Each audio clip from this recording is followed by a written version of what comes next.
Okay, maybe we can do the introductions. I'll start with Mr. Walter, who is heading our membership committee, just to introduce yourself as we wait for other members to join. Okay. Good morning or good afternoon or good evening, everyone. My name is Walter Nyanganyanga from Zimbabwe, and I'm the membership chairman for OLDN. I'm pleased to meet you to this conference, and I'm happy to join you today so that we'll learn more and you share a lot between us. Thank you so much. May God bless you today. Thank you. Madam Teena. I'll say the same thing. So if there's anybody in the morning, well, rather say good afternoon, good evening, everyone. My name is Teena Ogbugoh. I'm here in Lagos, Nigeria today, and I'm so glad to be part of this forum today. I am an executive director with the John Maxwell team, and I also run a business here, consulting and HR firm here, John Lugat's Consulting. I think I joined the OLDN that June, the end of June now. Yeah, and it's been a great 3 months being part of this group of leaders. So I'm glad to be here today. Thank you. Thank you so much. Thank you. Mr. Enoch, can you introduce yourself?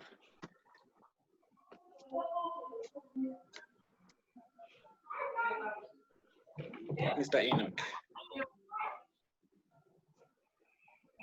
He's not there. Dr. Samuel. Dr. Samuel, can you introduce yourself?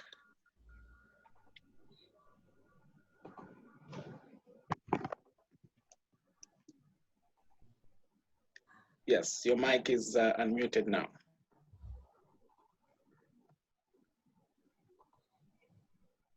Not there. Dr. Chijoke?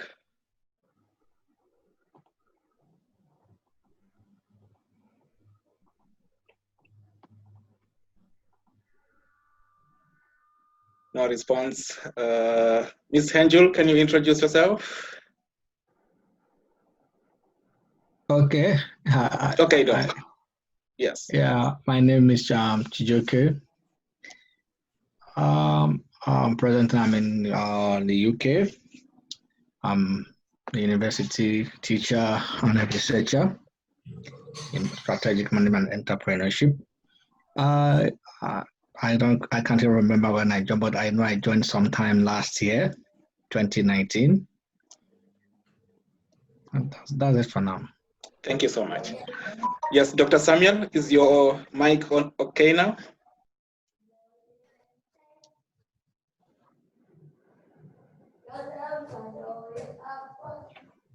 It's on and off. Ms. Angel?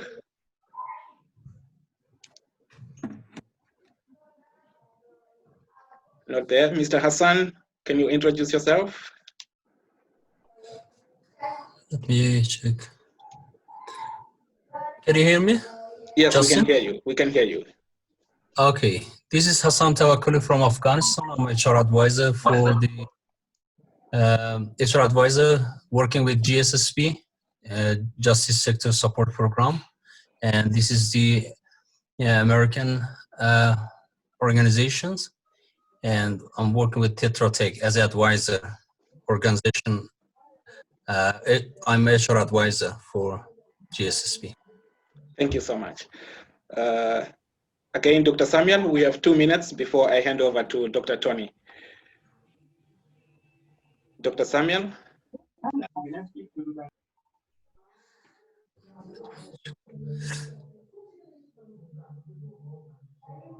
All right, not there. Wimbai, can you introduce yourself if you are comfortable with your audio? Thank you, Doc. I'm just getting in. I'm not sure how I'm introducing myself. I mean, what can I say? Who are you? What do you do? What perspectives are you bringing today? Okay, thank you. I'm Wimbai Gorogodo. I work at Bank ABC Zimbabwe. I'm in the International Banking and Exchange Control Department.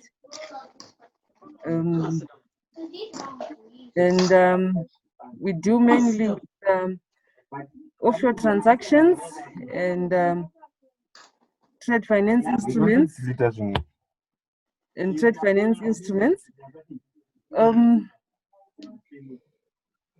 Today, my objective was mainly to learn. Yes, but I'm hoping also that maybe as the conversations go on, maybe I could also have some interactions to offer. But I'm mainly focused on learning. Thank you. That's okay for now. Dr. Dotun, then Mr. Vere, then I will hand over to Mr. Tony to start the official proceedings.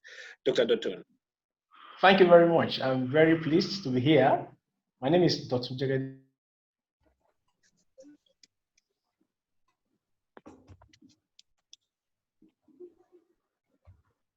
I think we lost you there.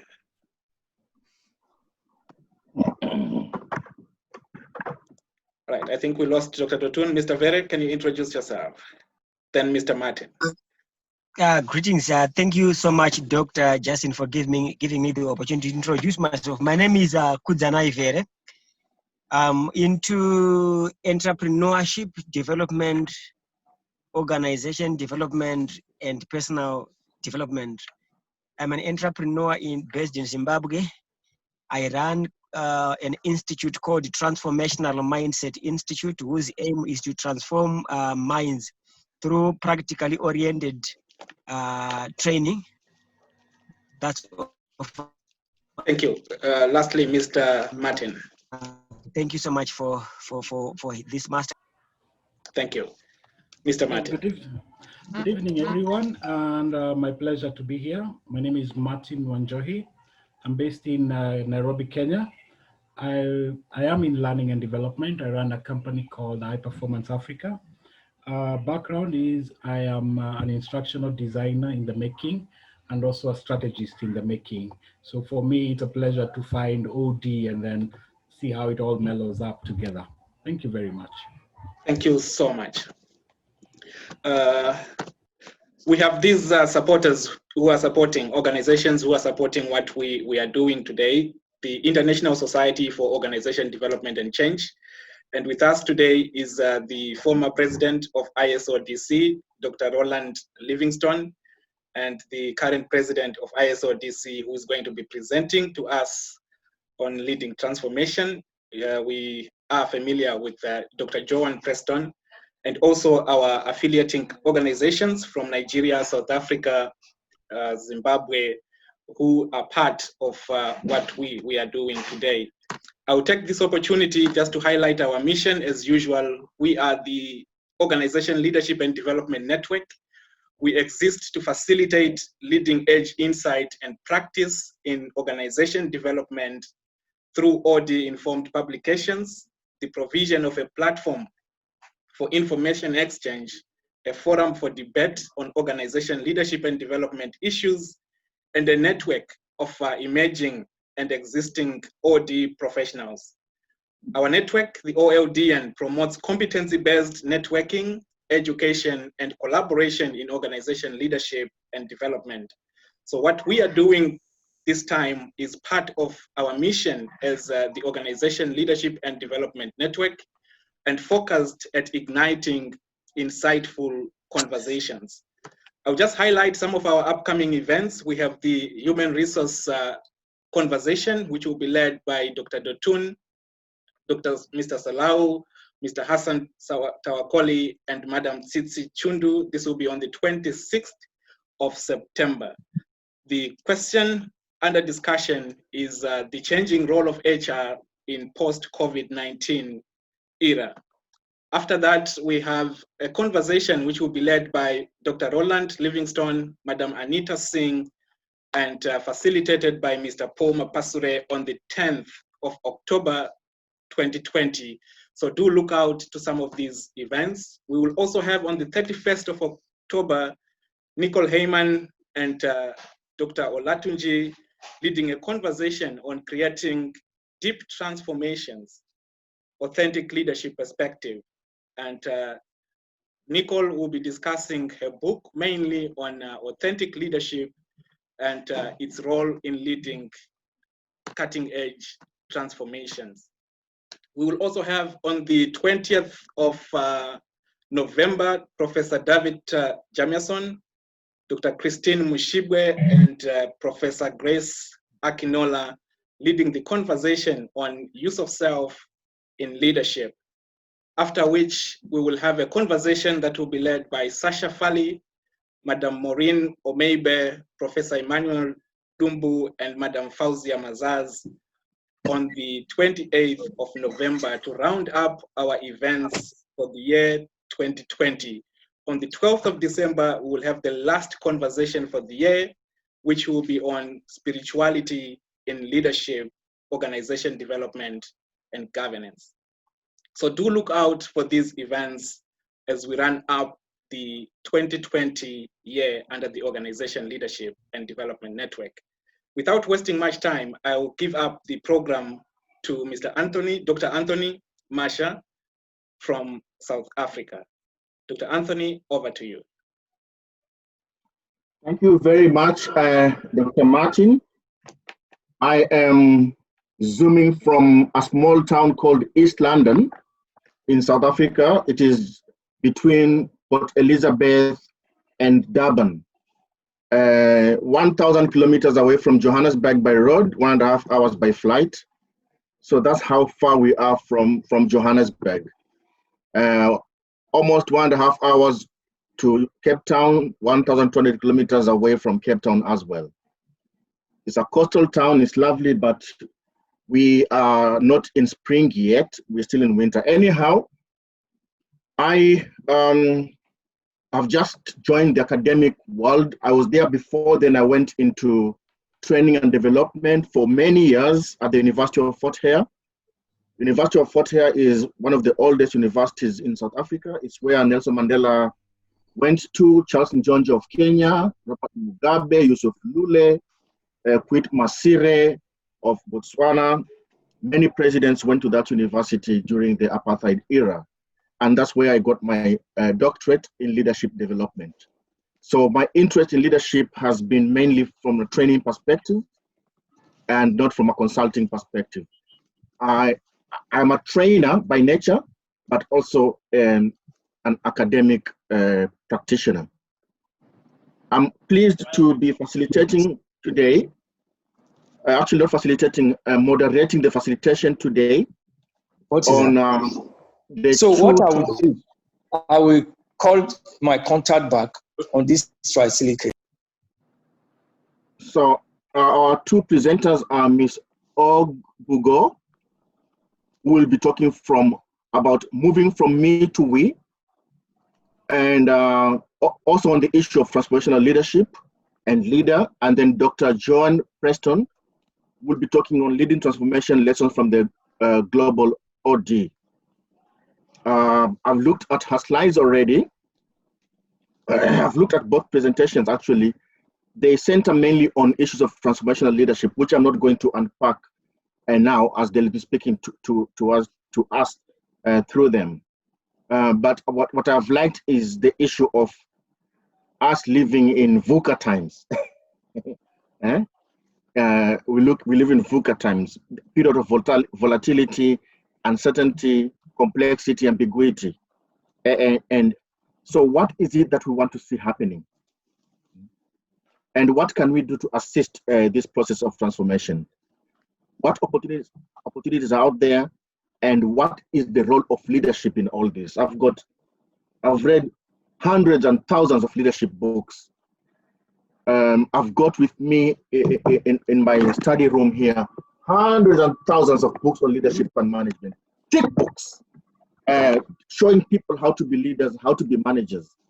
And the question that, just like Bruno Rufa asks, is what's gone wrong? Why is it that in spite of this plethora of literature, that we have on leadership, we still have poor leadership.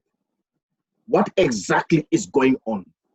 And these are questions that I think can be answered by our two facilitators, albeit on a transformational perspective. So how can we lead transformation in VUCA times? What can we do? What can be done? How can OD assist in this venture? What opportunities are out there? Dr. Justin, I just want to share a slide very briefly.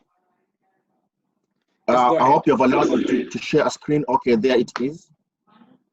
I hope you can all see it. But now, as I share it, I still see. Oh, okay. Let me put. We can see the slide. You can see the slide. So what you see over here is a building. This is just a building or an organization. And what I ask is, what is it that makes it an organization? What you see is a building. What needs to go into it to make it an organization? An answer from most people talk about human resources, infrastructural resources, technological resources, financial resources, equipment. So the next question is, of all the above mentioned resources, which one is the most important? And of course, it's human resources. But you will find that most leaders or managers, whom my friend have said have become damagers, ignore this facet. And this is the reality of most organizations. Everything is haywire. Everybody is doing their own thing because of lack of an essential aspect called leadership. Leaders totally neglect that they work with stakeholders in most times, and that's how the Gallup study always reveals how disengaged human resources are in most organizations. We don't have time now, but this slide is basically a picture of how a human being, an HR or a human resource goes to work from Monday to Friday. I've asked many people in most of my trainings if they ever bother to iron their clothes on a Sunday as they look forward to a Monday, and the answer has been a resounding no.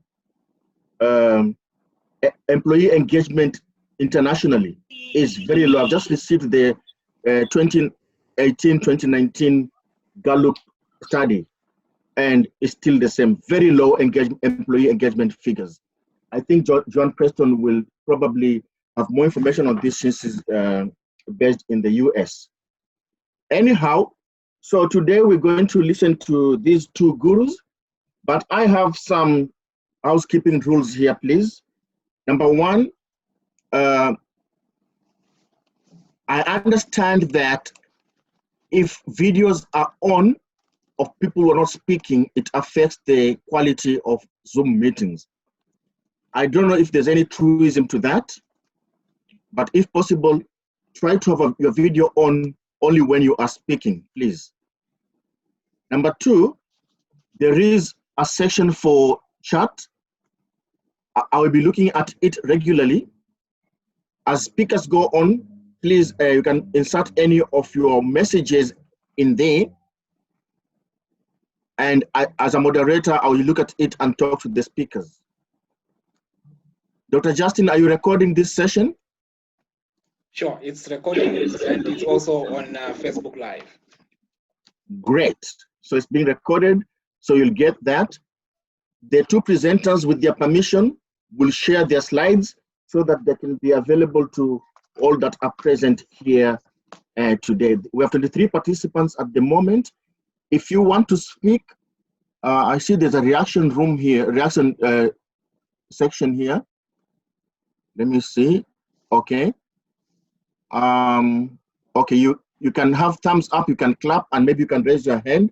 But if I don't see it, you could just make a sound that you want to speak. So our session is 2 hours, from 1700 hours to 1900 hours. We have now finished almost 18 minutes of the first hour. And we do have a program that we're going to follow. It's been sent to us in MS Word or is in PowerPoint. No. It's been sent to us in PDF. Let me see the program. No, it's not in PowerPoint. Yeah, here it is.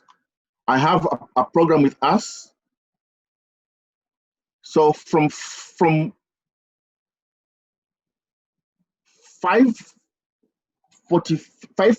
to 5:45, we'll start with Miss Teena, who will be talking on the topic of moving from me to we. At 5:45, we'll have a question and answer session on her presentation. Then at 6, we start with Dr. Preston. And then 6:45, we have question and answers, and then we close around 7. Miss Teena, we have eaten a bit of your time, 4 minutes of your time, right? So I will give you more time to speak. Are we together? Yeah, we're together. Okay, yeah. So are you sharing your PowerPoint slides with us, or you speak through them? I can share it, I can speak through it and send it, or whichever works for me. So if I have the screen share, I can go ahead and share it as well. That's fine. You want me to load them for you? No, it's fine. I think I see I can share the screen, so it's okay. Okay, so you can load them from your side. Okay. So please entertain us with your lovely topic. I suspect there's an issue of teamwork there from me to we. But let's hear from the expert. Ladies and gentlemen, let's give a round of applause. Unmute your mic, please, and give a round of applause and welcome Miss Teena all the way from Lagos. I think it's about 1 hour ahead of South Africa or 2 hours, I don't know. What time is it over there? So we are 1 hour, if it's, we're 1 hour behind South Africa, it's 16:21 right now. Okay, so welcome, good afternoon. Good afternoon and welcome to this session. Thank you very much. Good afternoon. Good afternoon, everyone. Thank you for having me here. It's a pleasure to be with you today. I don't know if you can see my PowerPoint slides right now. Yes. I'm sharing it. Okay, fine, great. All right, thank you so much, Dr. Tony. My name is Teena Ogbugoh, and I am an executive director with the John Maxwell team. I also run my firm here, John Lugat's Consulting Services. Prior to being in the field of HR, I did a bit of work, extensive work, working in corporate Nigeria in the banking industry. And the last bank I actually worked with was United Bank for Africa. I left there in 2011. And one of the reasons I was hard on to leave was because there was a burning desire in me to do more, to add value to people, to impact people's lives. And I just knew that wasn't the way to go for me. That wasn't where I'll be doing that. I was succeeding. I was a branch manager, high flying and all of that, but I knew I needed to leave. And I remember a week before I turned in my resignation, which I had been talking on for like 5 months prior to that, the then deputy managing director, the current managing director now, called me to his office and said, you know what, we can give you another spot somewhere if you want to change departments and all of that. But I knew that was not what I wanted. So one of the things I want to say in transformation, in being a leader, you must be passionate about what you're doing, where you are right now. Is that where you want to be? Is that what you want to be doing, and all of that? So that's just to give a brief overview of what led me into HR and into doing what I am doing right now. On our topic today, moving from me to we, the role of a transformational leader. We can talk about transformation without bringing in who a leader is. Who is a leader? What is a leader? Because for transformation to actually take place, it has to be driven by someone who is in leadership position. It has to come from someone who is passionate about seeing a change, about adding value to people. So I just want to look at, I know we're all conversant, we're all leaders in our respective organizations of where we are. We are leading in one place or another. Because just like Maxwell says, leadership is influence, nothing more, nothing less. Everything rides on leadership. So if you're leading, it doesn't matter whether you're leading from your home as a mother, as a child, who is leading the siblings. As long as you're influencing someone, you are leading. It is not in the number of people you're leading that matters, but what impact are you making? How are you causing them to make a change? How are you influencing them? So that's what really matters in leadership. And just like we all know, within the African continent and even the world over, there is a gap, a big gap between the knowing and the doing. We've read books, we've theorized it, read thousands of books. There are lots of school of thoughts on what leadership should be and all of that. But why is it that there's still a gap in what true leadership should be? I'm sure when Dr. John starts presenting and she's talking about examples from leaders people have gone through such transformation, we're going to learn what was it, or what is it? What is that hidden secret? What is it that makes the difference? Why is it that a lot of us can't begin to live like that? Why can't we key in all of that? But I just want to give us an overview of this, of what leadership is in its true form. And then another terminology there is transformation. We all know what transformation is, what it is to make a change, for something to change from one form or another. But the truth is that for it to actually make that change, for it to actually become transitional, there has to be an intention, a decision for something to change its form. You cannot give what you do not have. You cannot be something you have not started becoming. Transformation truly begins with the person. It starts with you. It starts with the individual. You cannot talk about transforming someone else if you yourself have not actually experienced it, if you have not become that thing. And then the last terminology there I want to look at is leadership.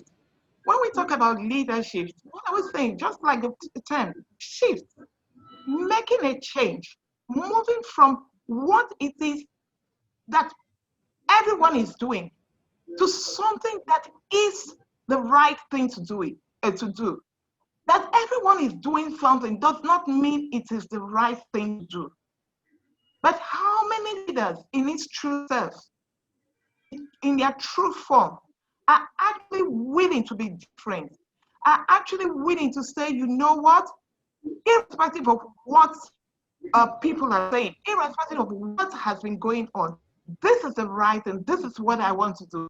We have a few of such people that have come over in our world.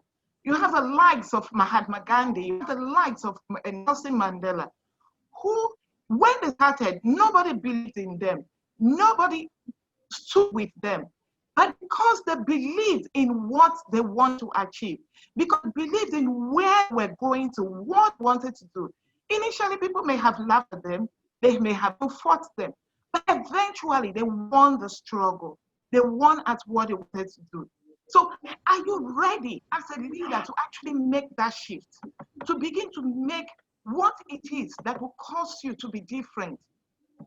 That even when people don't believe in what you're doing, even when people are making assertions and thinking why you should follow the norm, you are still sticking with what you believe in. And so leadership, simply put, is that it is the ability and willingness to make a leadership change that will possibly enhance organizational and personal growth. So it's not just about the personal growth, but is it going to transcade into the organization? Will it go through every level within the organization? from top to bottom, that everybody within that organization feels the impact of the change that is being made by the leader. Transformational leadership, it occurs when one or more persons engage with others in such a way that leaders and followers raise one another to higher levels of motivation and morality. There are two words there, two key words there for me: motivation and then morality. What are your moral standards? What are your moral values? What is that you believe in? What are those things that you will not give up? You will not undermine to get to where you are going. For there to be truly transformational change, everybody within the process, within that chain of transformation, must have a buy-in. We may all start with as different individuals, but there comes a time when our vision, our mission is fused together. It becomes one. Everybody buys into the vision. Everybody understands where we are going, what we are doing, why we are doing it. It is not about the how, but we understand why we are leading, why we are leaders. Because a lot of what we see in practice today is that leaders are still hung on that positional state of leadership, believing that the position they carry is what speaks for them. The position they carry is what, the title is what makes them a leader. Reply to the message, sir. From that. Walaikum assalam. Can we mute everybody else? No, where the background noise is coming from. Yes, sure. Thank you. We need to move from positional leadership standpoint to begin to embrace a leadership that we all are practicing values. We are people of character, people who really know why they are leading. Are you leading because you want to add value to people? Or you're leading because leadership is what is in vogue, because you have been placed with that responsibility to be in that position? There comes a time where you need to make that change. You need to draw the line to begin to understand what is expected of you to actually cause about a transformational change. Who do you want to become? How do you want to be remembered? And so how does transformation begin? The first thing is that you, the individual, the leader, you have to be changed. You have to embrace change. You have to embrace what it is to be a person of change. Success is not a decision, a destination. It is a process. You don't accept change. We adapt to change. We adjust to change. If we look at the economy right now and what has been going on in the last 6 months with the pandemic and everything that is going on, you and I can actually attest to the fact that our leadership has been tested. We have all had to make a shift. How has Christ marked your leadership? Who have you become in this last 6 months? Who are you becoming right now? With the trend, with what is going on? How are you leading the organization where you are? Things are being changed every day. I mean, what you saw yesterday may not be what you see today. Are you willing to be open, to be responsive to the change you see around you? Are you stuck on the old ways? Are there people amongst us in this session who are still waiting that after all this is over, we'll go back to normal. I've heard that said over and over again. But the truth is that there is nothing like normal, old normal. This is the normal now, and it keeps changing. The times are dynamic. It's changing with every new day. But how do you become a change leader? How do you become someone who drives change in your organization or within your community or even in your home? How do you drive that change? You have to be ready and willing to make the shift. You have to adapt to change. You have to be open to the things that are happening around you. Are you willing to listen? Are you willing to learn and relearn what you know? To change your mindset. So the steps to becoming a change leader, the first thing you want to do is that learn to create tomorrow. Sorry, Ms. Teena. Yes, please. Are you able to maximize your PowerPoint? Oh, sure. Let me see. I should do that.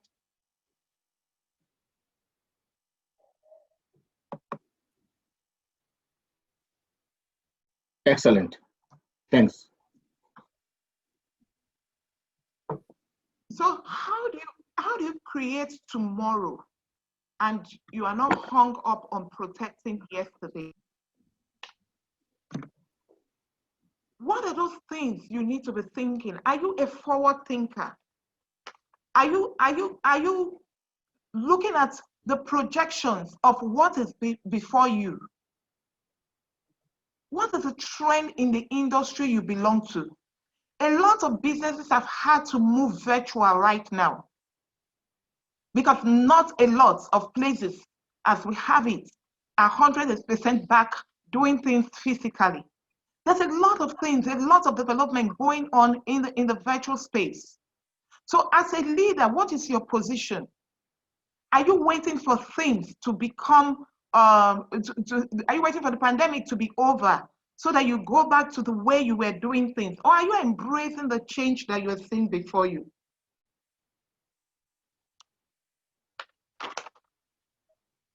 The second thing is that you see challenges as opportunities. As a leader, we must see every challenge that comes our way as opportunities for us to grow. Within every challenge, within every adversity that you face, look at what are those things, what is the silver lining, what are those positive things that you can take away? What can you learn even in the midst of that crisis that is going on?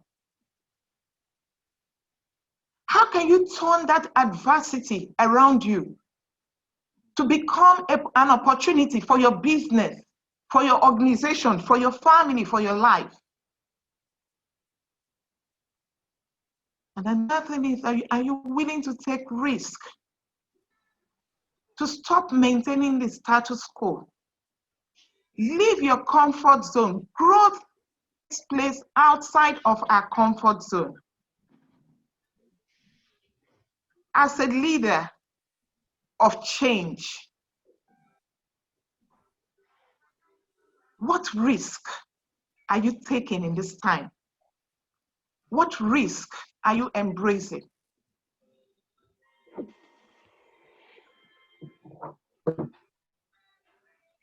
What is the market projection that you are making for your business?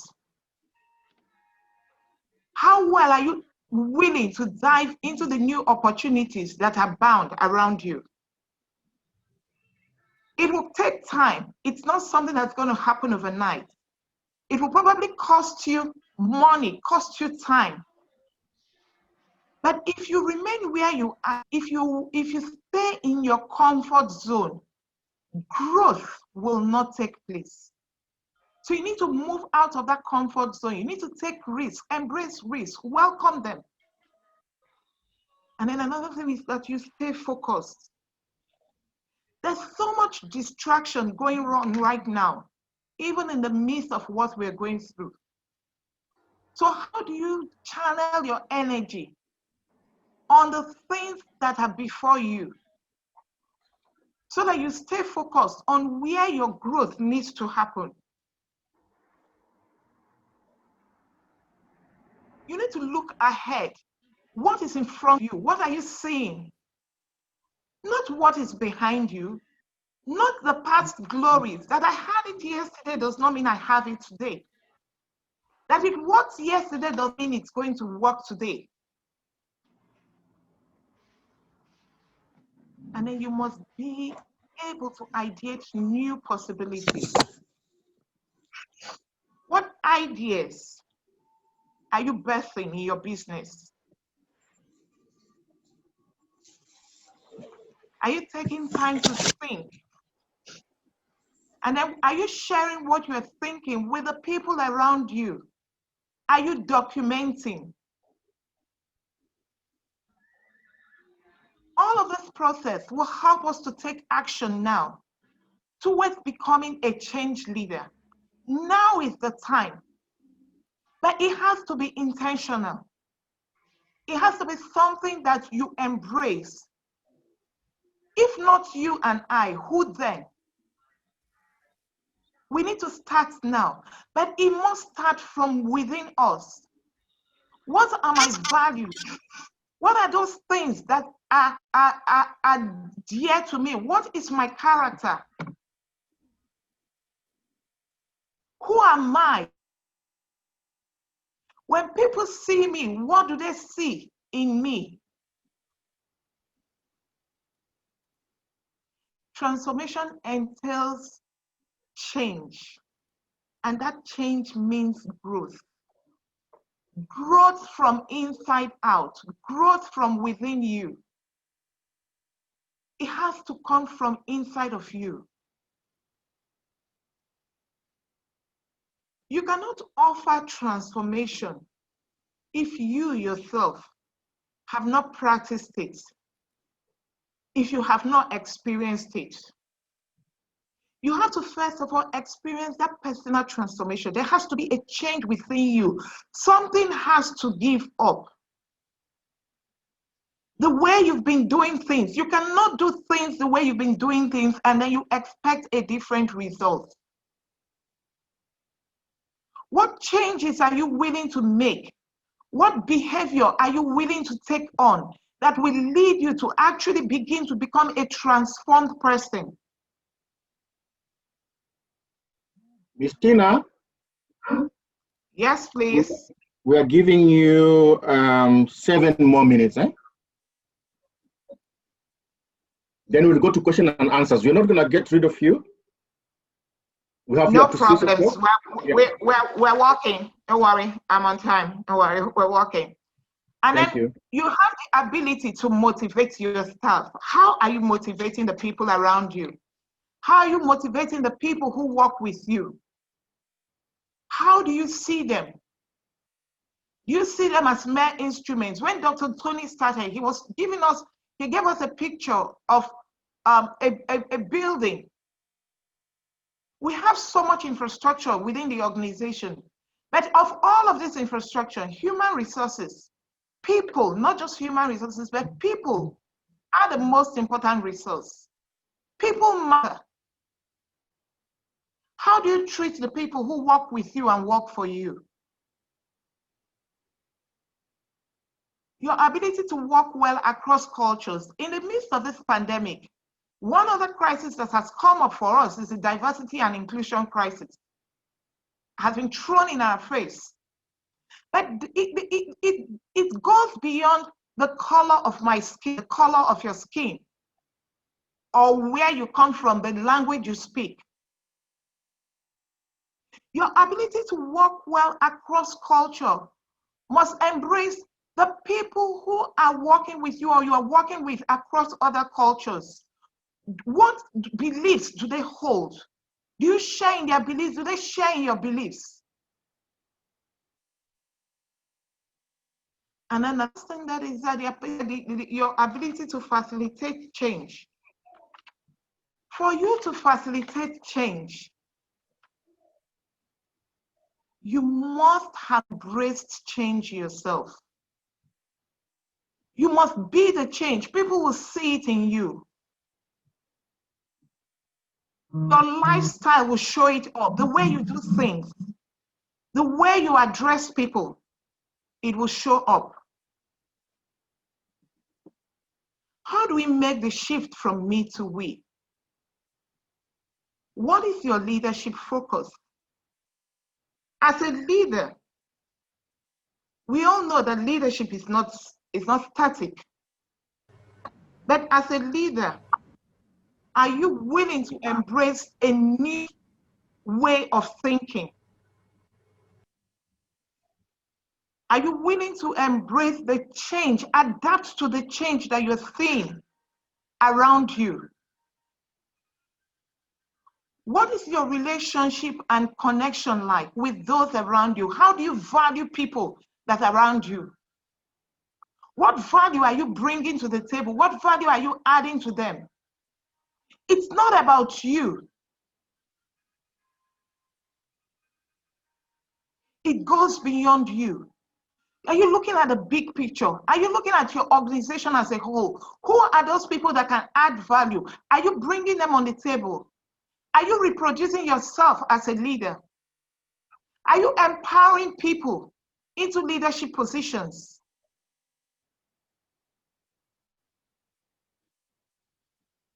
For you to make the shift from me to we, you must first of all change yourself. Start with you as a leader. Who are you? What are your values? Who do you want to become? What is the change you want to see around your environment? Do you see that change in you? And then, do you value people? Do you go to people where they are? In your organization, do you sit in your office and you wait for people to just come to you? Or do you go to meet them? Do you walk the floors? Do you meet people where they are? Do you sit with the people and talk with them, not just talk to them?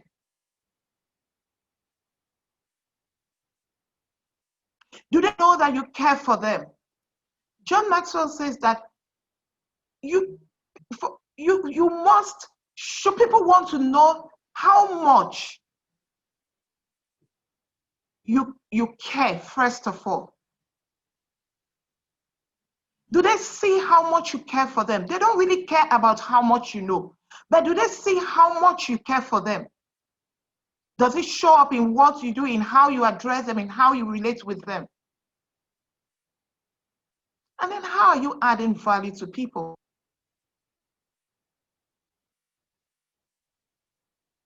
Are you empowering the people that work with you?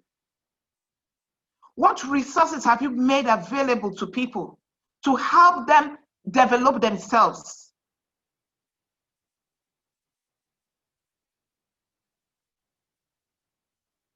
And then create an environment that promotes positive change.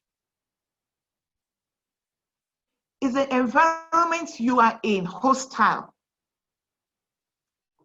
Can people express themselves? Can people be themselves? Are they afraid to speak when you are there? Are they afraid to approach you? Miss Teena, 1 more minute. You can speak the rest when we ask doing question and answers, okay? Okay, I'll round up now. Okay. Let's do this. In 2 minutes, what is the rest of your presentation saying without looking at it? Yeah, so this is where I am. I'm rounding up right now. So as a leader who is seeking transformation, it's not just about knowing these things. What are you doing? So it is not in what we know, it is what we are doing. How are you applying it? If we know all of this, but we are not applying it, then we will not see the change that we are all talking about. So it is in the application of all of these things. We all know these things, but how well are we applying it? How well are we showing it up in our lives? And that is what we want to see, that will create the change. Because if we look at all the transnational leaders that have gone down in history, it was evident in their lives. So for you and I to truly become truly transformational leaders, we need to practice it. It is in the application. It is the application that makes the difference. Ms. Teena, thank you so much. We are going to stop here. And because of lack of time, I'm not going to repeat what you have said, other than say that you have touched heavily on the role of leadership in transformation. You've asked what the issue is, how can we be the change that we want to be, and that it starts with yourself. And not many leaders are willing to transform, and not many leaders are willing to change, and this has been proven internationally. You've given us steps to becoming a change leader, and you say that change yourself, because it starts with you. You've posed many questions, very relevant in terms of what people can go and sleep on, people can think about, etc., etc. One thing that caught my attention very much is how do you want to be remembered? It's on page 23 of this book over here by Bruno Ruffo. He talks heavily on poor leadership, and at the bottom he says, how will you be remembered as a leader? Make a choice. So I love that, and I always tell my students the same question. I ask my students the same question: whatever role you're playing in this world, how do you want to be remembered? I'm not going to spend so much time. I will open the session to Q&A, but also let me put it can also be a comment. It doesn't have to be question and answer. It could also be a lovely comment, a positive comment. Let's not just be overcritical. Let's say what we've learned and any input that we have. Who wants to go first? You can put your video on if you want to go on. We will be happy to see you. Chundu, Chundu, you want to speak something? Okay, unmute yourself, please. Thank you very much, Dr. Tony, and thank you very much, Ms. Teena, for the presentation. I just wanted to have clarity on one point. I think when she was talking about the me to we, where she, if I got her correctly, where she was saying you need to be able to reproduce yourself. So I wanted to find out, is it really about reproducing yourself? Because sometimes I've then found that certain leaders are really like imposing. They want to really like change the person. They want the people around them to be like them, to do like them. And I sort of find that to be militating against the individual. They no longer come out now because the leader wants to reproduce themselves in the people that they are leading. Thank you so much. Short and brief. Ms. Teena, please keep that aside. You will give us an answer to that. And if, Ms. Teena, you also want to bounce it to the audience, feel free to do so as well, okay? All right, Dr. Justin, Paul Mapasure. Dr. Justin, you have a comment. Paul, I'm coming to you. Dr. Justin, a comment briefly. I know you'll speak later. For now, it's okay. Mr. Paul can go ahead. For now, it's okay. Okay, Paul Mapasure. All right. Thank you so much, Dr. Masha. I've got not much to say, but maybe I just want to talk about the narrative of a leader. We don't have what we call a bad leader or poor leadership. It's either you are a leader or you are not a leader. That's what I want to contribute. It's either you're a leader or you are not a leader. There is no poor leader or a bad leader. If you become bad or poor, then you don't qualify on the definition of what you say as a leader. But it was an awesome presentation from Teena. Much appreciated. Thank you. All right. Thank you so much. Thank you so much for your input. I am going to be pulling up, calling out people because I know not everybody is going to volunteer to speak. So let's listen to let me see who I like.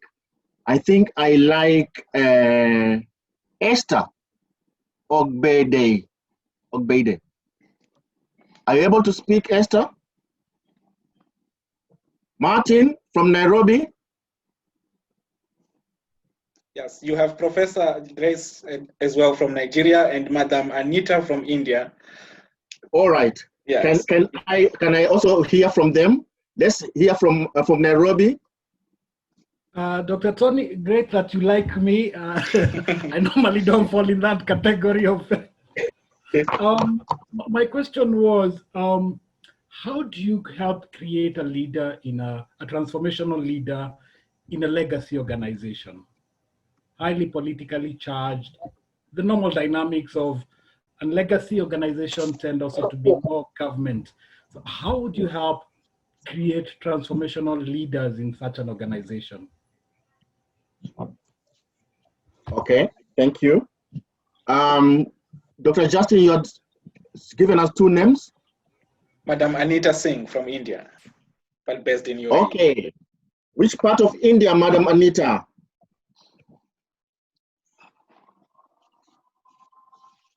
Okay, let's move to the professor.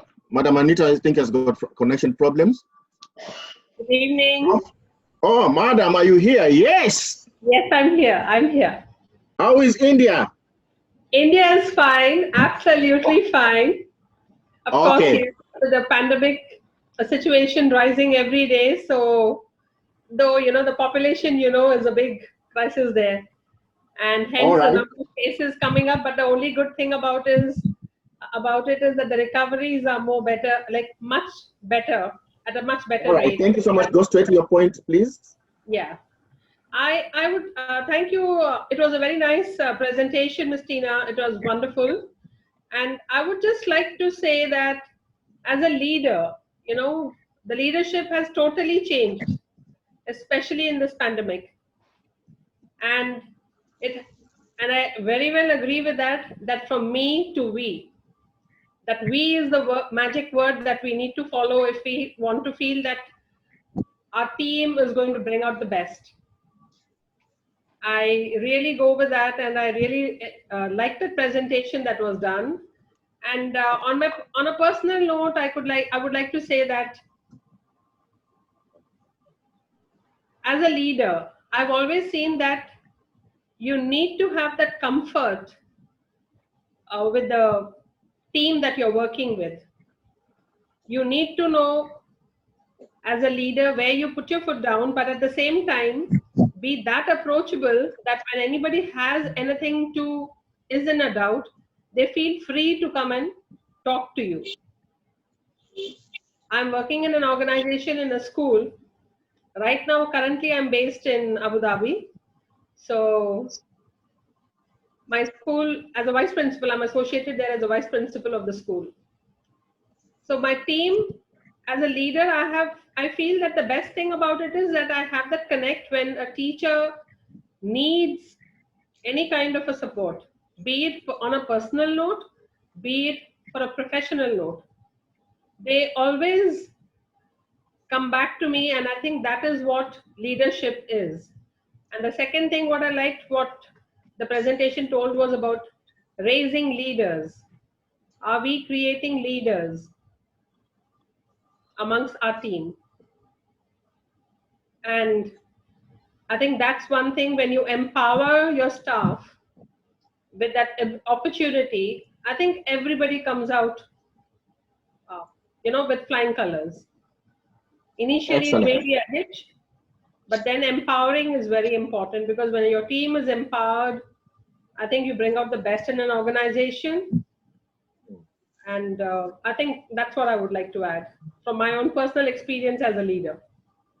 I've been in the leadership position for the past 7, 8 years. So I feel that empowering our staff members is very important.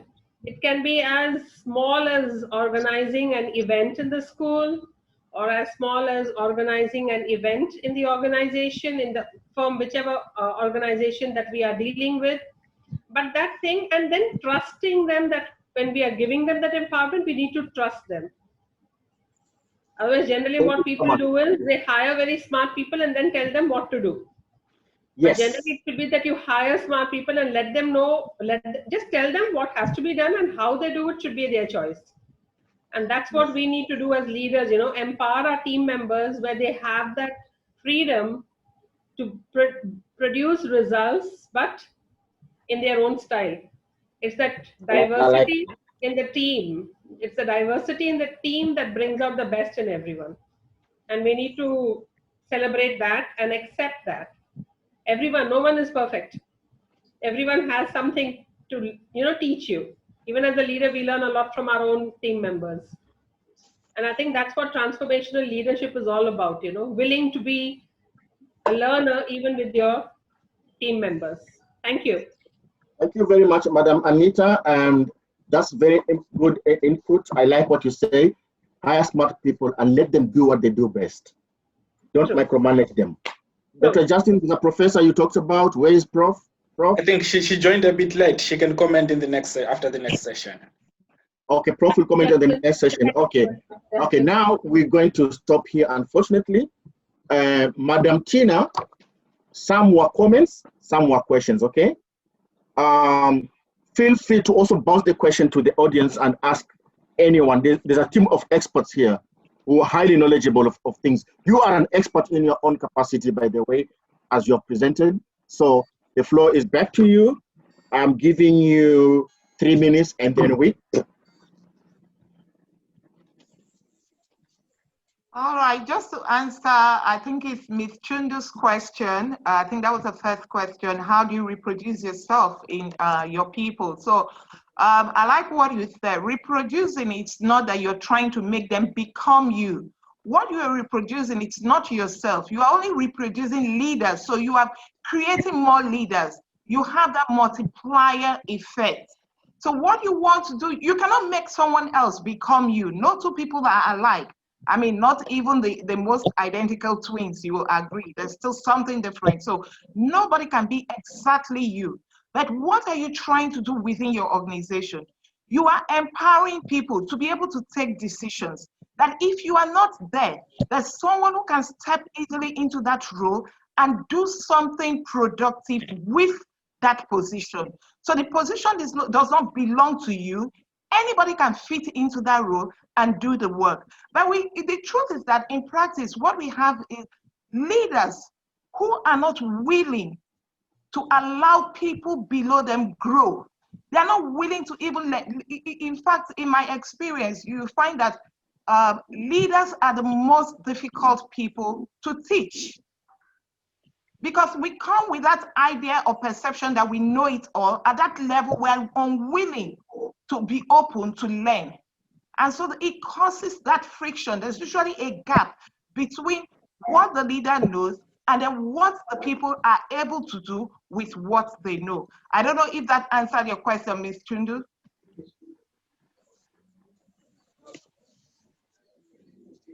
Thank you so much. Issue of teachability, very clear. Ms. Chundu, you are happy? Yes, I am. All right. Thank you for participating. Yes, Dr. Sorry. There's one question, I think one question that you can wrap up with from the chat box, from Adedeyo Olawi. One question in the chat box. Okay, I see a question there. It said, could you please advise on the steps? Is that a question, sure. Dr. Justin? Okay, fine. It said, could you please advise on the steps to take in getting top management buy-in to get support for obvious leadership gap identified after assessment? Come in on Dr. Justin and Ms. Teena. This should be our sign-off question after the two presenters. Let's listen to what Dr. Preston has to say, and then this one, because this is an overarching question that we get asked in all our training sessions whenever we do training. So let's leave that question for now.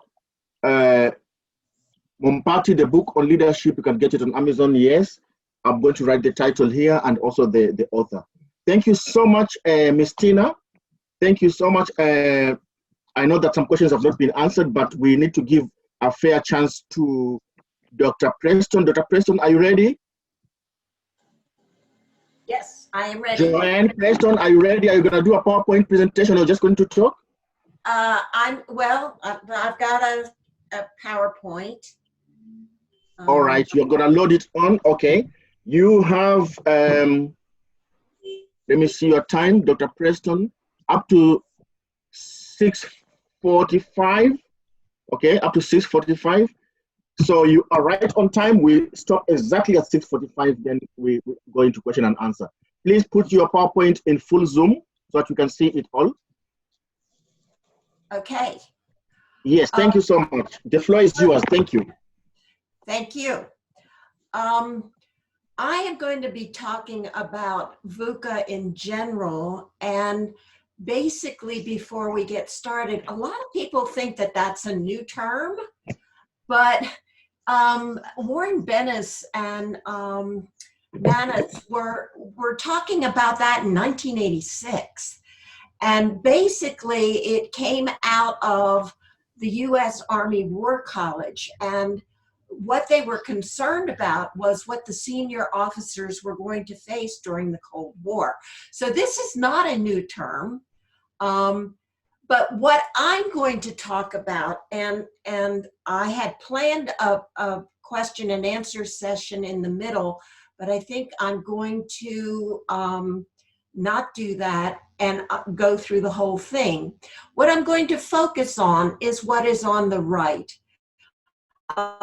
A fellow named Bob Johansson talked about how you can deal in a VUCA environment. And so if in volatility you apply vision as a leader, you are helping of the environment. In uncertainty, you want as a leader to apply understanding. So in order to really understand the situation, you've got to stop, look, and listen to what's going on in order to be able to see the bigger picture. In complex situations, you want to help by using clarity. And in ambiguous situations, you want to be agile. You want to be able to do a lot of things. So what I'm going to talk about is really a bunch of stories. Stories that I have experienced throughout my career in these particular areas.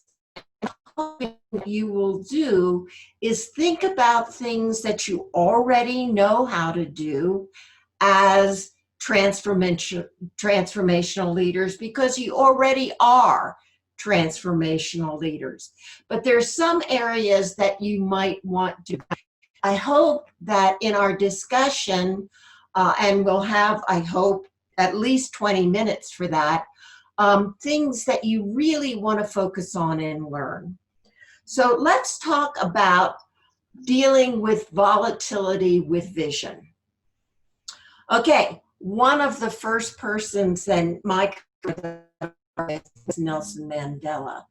And he was a wonder at creating visions. His visions were compelling. In South Africa was the idea of a rainbow nation, to bring South Africa together and all the tribes together. It is not easy to come up with a compelling vision. I worked with Wei,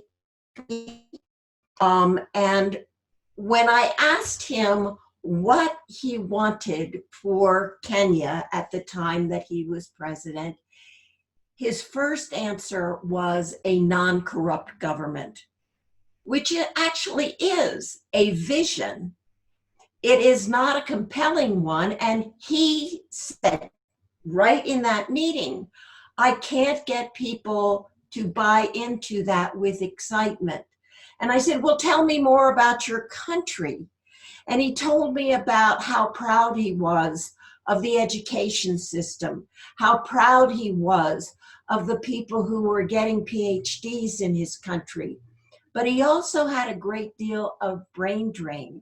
People were leaving Kenya and going to other countries in order to apply their knowledge. And I talked with him about what then would you want to happen to these people? And he said, well, I'd like my brilliant people to stay in Kenya and be a model for our country and for the continent of Africa. And so what I said to him, I thought about a vision of Kenya being the think tank of Africa. And he was really excited about that. And he also felt that the people would be excited about that and really work towards that. The whole idea in a volatile situation is to have a vision that people can get behind. Okay, if you have a vision, then you need to have people know about the vision. Oftentimes leaders have visions, but they don't get out and let people know about that vision and how it works in their everyday life. I had a president of a university that I was involved with that had the vision that this particular small university would become the little Harvard of the South. And I was really impressed with him because he not only had a meeting with his faculty and with his staff about making this particular small college be the Harvard of the South. He would walk around campus and he would walk up to students and say, hey, what are you doing today to make this school the little Harvard of the South? He would walk up to the gardener and say, what are you doing today to make this the little Harvard of the South? He would walk into classrooms and interrupt faculty and say, what is this class doing today to make this the little Harvard of the South?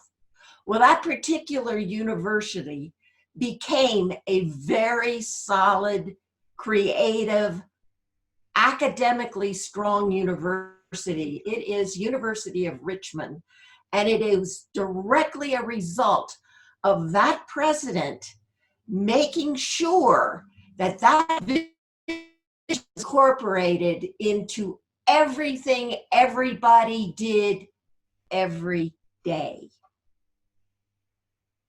Not only do we have to have a vision that people understand and think about every day, we have a strategy that makes sense and that people buy into. When I was in South Africa early and working with President Mandela, one of the things that Nelson asked my friend and I to do was to some of the major corporations that were going to be spun off from being government organizations to being private organizations. And at that time, if those of you in South Africa remember, things were really in turmoil and the government was changing every day and things, it was really hard to have a clear strategy. And one of the things when I met with leaders of Telkom and Eskom and Spornet, they said, how in the world can we have a strategy when things change daily and things change weekly? And my response to them is, when things are so dramatically changing, having a strategy helps you weather the storm because you're clear on what you are going to do in this situation. And if you're clear about what your strategy is, then you can influence the government in the direction that you want them to go. And so we spent time then making very, very clear strategies for these corporations.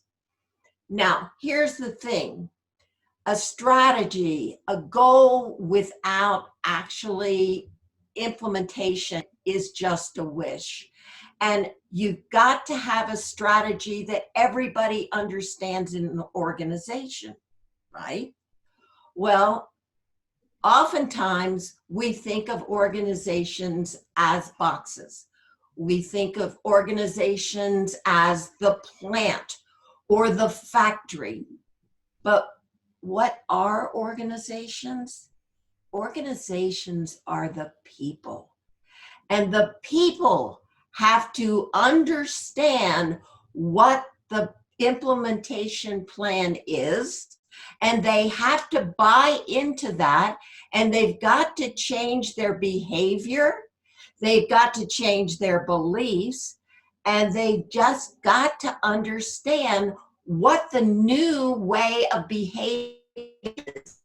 So it is more than just the past state and the future state. It is changing the people and thinking about how you want your people behaving in the future state that is going to make it happen. So as transformational leaders, you have to think about the people and not just the organization.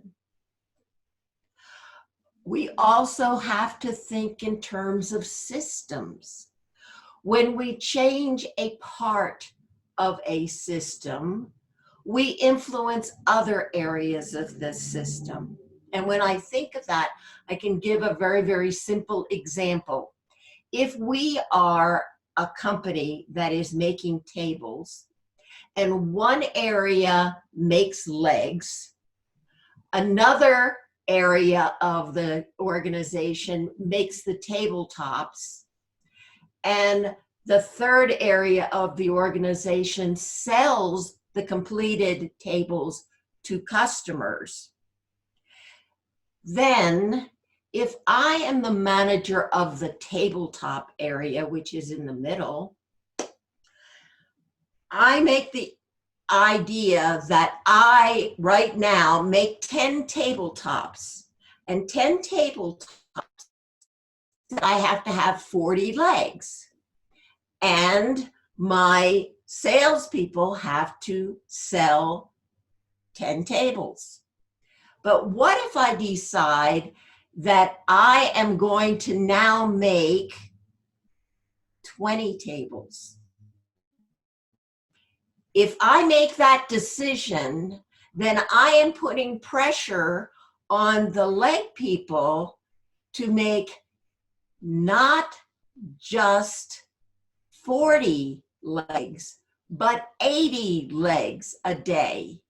And I am pushing the salespeople not to sell 10 tables, but to sell 20 tables. So making a decision in one area of your organization affects the organization. And as you can see here, it's not just within the organization, it is outside of the organization. It's the customers, the suppliers, the governments, the larger governments. It could even affect, because we are now very global, other countries, other organizations, so that we have to, as transformational leaders, think in terms of systems thinking. Whatever changes we make will affect not only the system within our organization, but outside of our organization. Okay, so what does Global OD say about uncertainty and applying understanding, or stop, look, and listen? Okay, so one of the things that you have to do is practice being uncertain. And I know that in today's day and time with COVID-19, we've all been practicing. We're doing all kinds of things that we've never done before. Some of you are teaching totally online, consulting with your customers totally online. And it is very, very difficult. And it is in this uncertainty, what you have to do is as a subject, what am I doing that is effective? What am I doing that's not effective? And how can I change to be more effective? So the whole concept is to realize that you, as a transformational leader, if you can understand what's happening to you, then you can understand what other people are going through. Also, in times of uncertainty, what I've noticed, especially with my clients right now, is they're telling me all the things that they don't want. I don't want this, and I don't want that, and I don't want my customers to leave me, and I don't want to be online. The thing of it is, we cannot make change unless we know what we do want. So you have to focus on what you want rather than all of the things that you don't want, because don't wants are that you want to avoid, and things that you do want are things that you can approach. That is your vision. That is your solution. So that is what you want to focus on. That's what you want to get your students focused on. That's what you want to get your clients focused on. You really see through the confusion. This is times when everything is changing. It is very, very difficult to see the new future. And your job as a transformational leader is to think in terms of not only what you do want, but not to be distracted by all of the negative things that are going on. It is really focusing on the new future and the kinds of steps that you can make towards that new future, which helps reduce the uncertainty. You have to be clear about your core values. In other words, in uncertain times, you will be asked to do things that you may or may not normally do. And in order to understand what you are willing to do and what you are not willing to do, you need to be very, very clear about core values.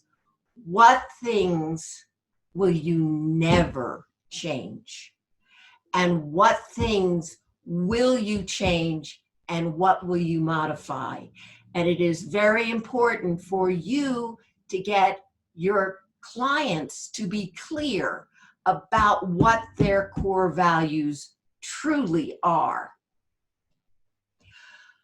Okay, if you will remember, in uncertain times, there is a lot of confusion. And it is important for you to understand the working values that make sense and help to solve problems. And one of the examples that I can give you is in working with the parliament in South Africa, the new parliament of people. The old parliament was purely Afrikaner, and they had generations of working together, and they had generations of having the same values. But when we started the new parliament, there were all kinds of new people with new ideas and new values and new ways of working together.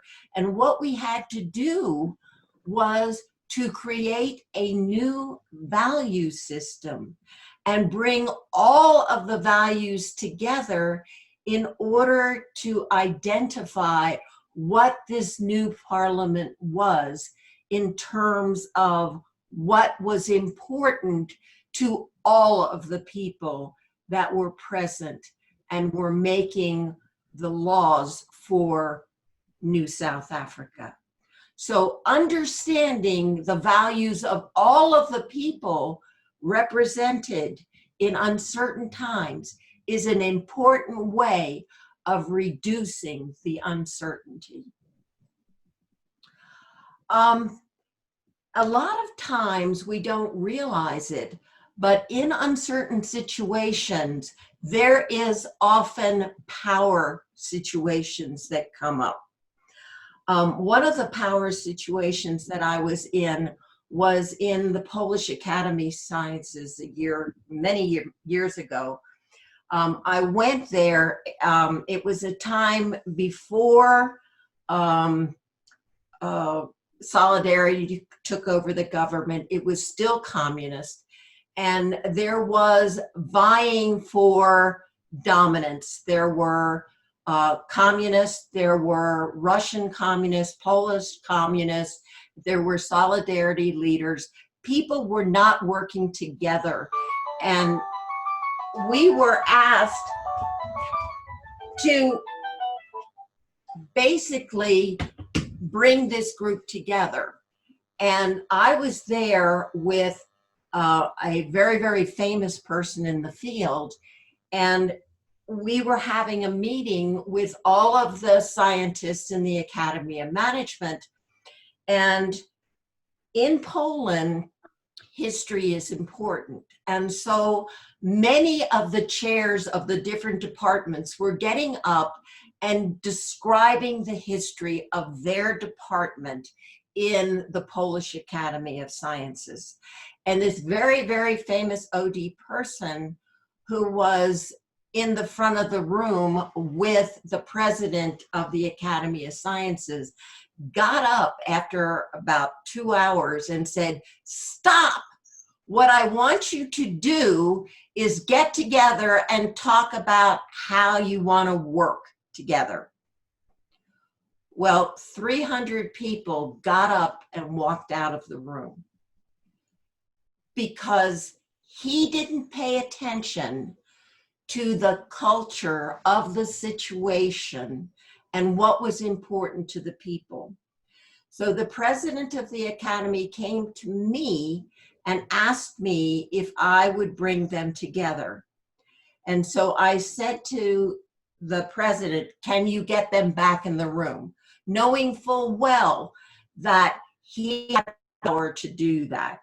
And he said, "Yes, if I call them back in the room, then they will come." And I said, "Well, then tell them to come and we will continue hearing about the history." And that's what we did.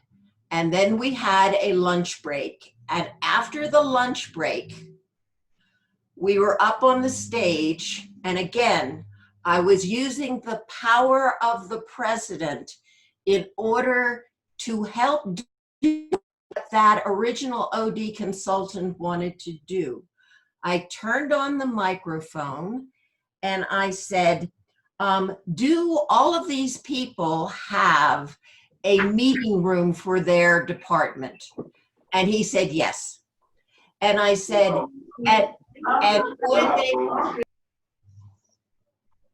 would they be willing to discuss in this meeting room ways they could work with other departments and cooperate with other departments in the Academy of Sciences? And he said, "Yes, if I tell them." Now remember, everybody was listening to this conversation. And I turned to the president and I said, "Would you please get up and ask the chairs to have that meeting for 2 hours and then come back and report all of the ideas that they had for working together, and he did. So in just a few minutes, using power and understanding the culture, I got the group to work together in a way that was not effective in the earlier situation by the first consultant. So often in times of uncertainty, you have to use power and politics in order to be effective. Okay, in uncertain times, it's important to find goals that everybody can buy into. And in an early meeting in South Africa, we had about, I guess it was 500 people meeting in the Johannesburg Sun, who wanted to change apartheid nonviolently. And they were coming from all the different tribes of South Africa. They didn't know each other. They didn't necessarily agree on how to eliminate apartheid in South Africa nonviolently. They didn't even know each other. They might have come with one other person. And I was sitting there as the facilitator trying to think of something that would pull all of these people together. And I had been in South Africa for a month before this meeting, and I knew that religion wasn't it. I knew that tribal issues wasn't it. The only thing that I could sense was that family was important. And so I got up and I said, we are going to work the next 3 days together. And what I really want to do is for you to vision South Africa, a new South Africa for your children that would be different and would be exciting and give your children opportunities that you never had. And would this be something that you would be willing to work on?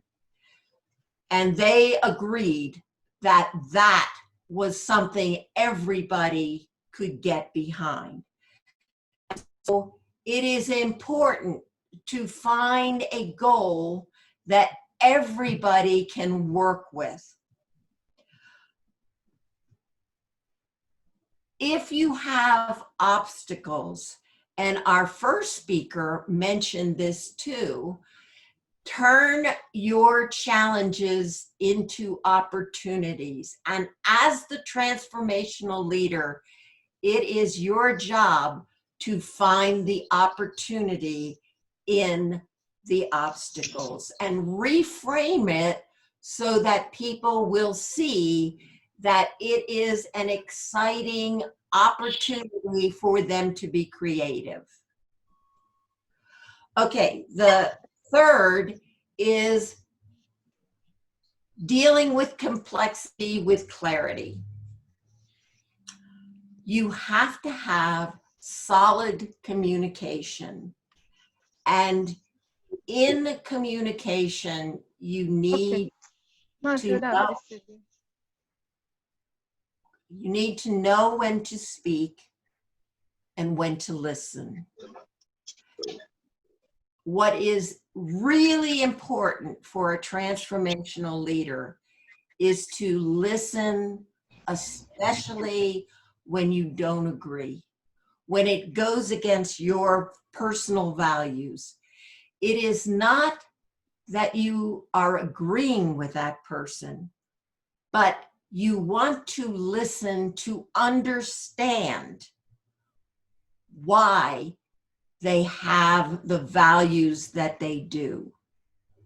because the more you understand the opposite point of view, the better able you are to come up with problem-solving solutions that all people can buy into.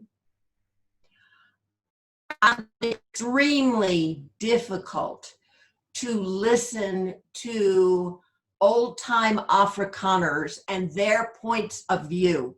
It was totally against what I believed and my value system. But unless I understood what they believed, then it was almost impossible for me to find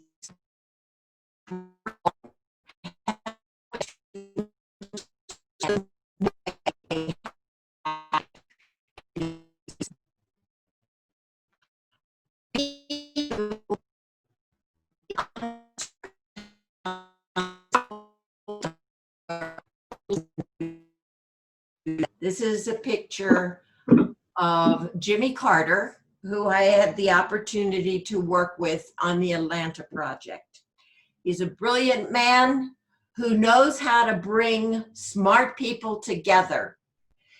His flaw was that he was not a good listener. He was an excellent speaker, but he was not a good listener.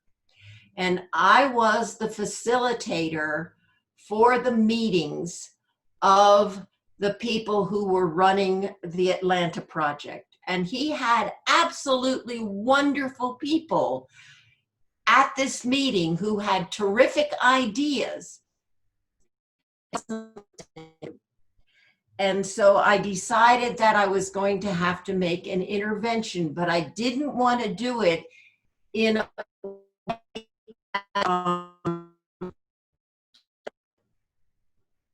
that he wouldn't understand and that he wouldn't realize what he was doing. So at a break, I went up to all of the people that were protecting the president, actually the past president at that time. And I said, listen, I'm going to do something, but I want you to understand that nothing is going to happen, but please trust me. And so they said, okay. So when we came back into the meeting, I gave everybody a stack of paper. And I said, what I want you to do is if anybody dominates the conversation by speaking a great deal, that what you will do is pick up a piece of paper and wad it into a very gentle ball and gently throw it in the direction of the person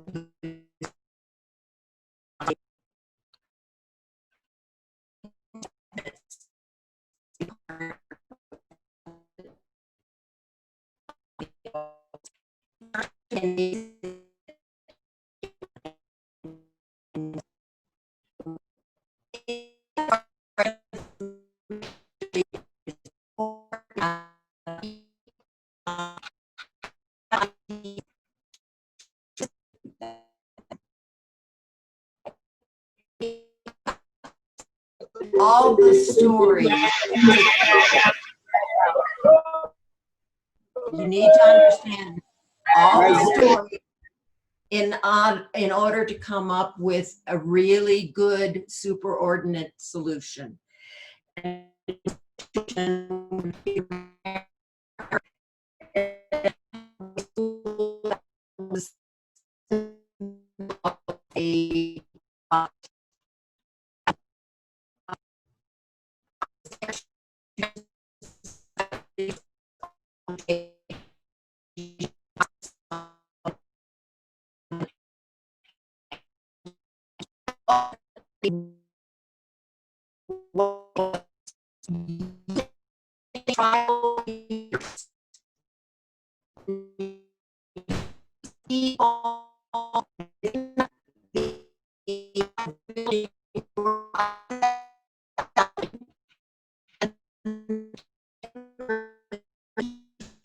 School.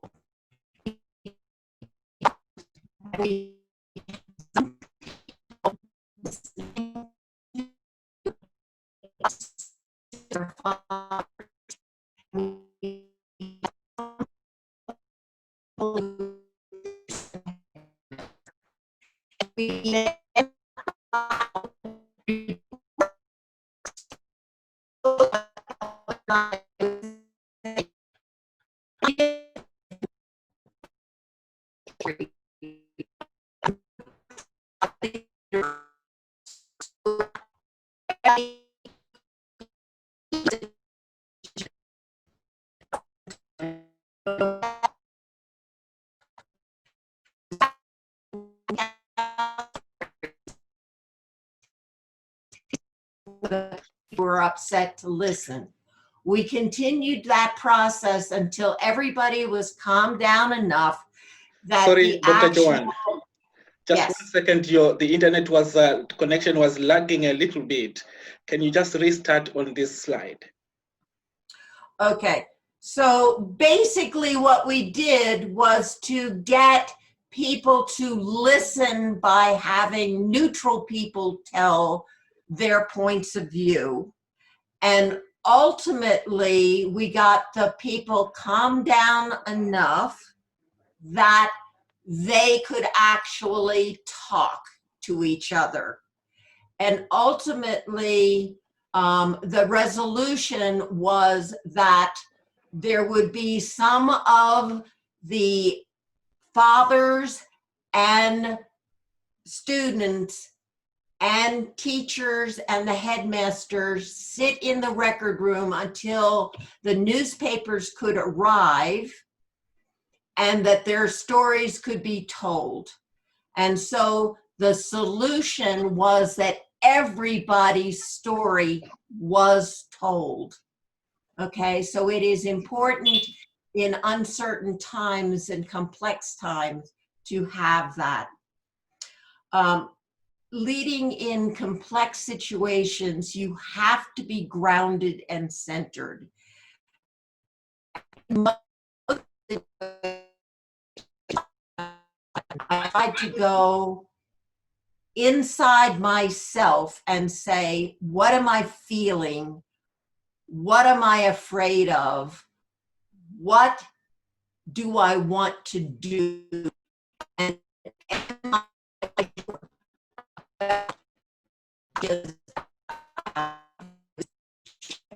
think as a transformational leader, you've got to know yourself as the instrument of change. And it is important to be grounded.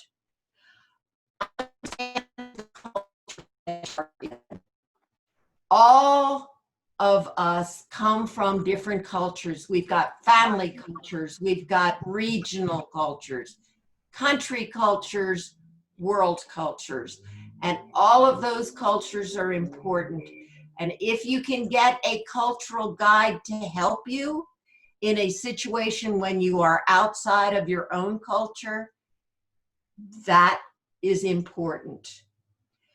Realize that you as a transformational leader have your own blinders.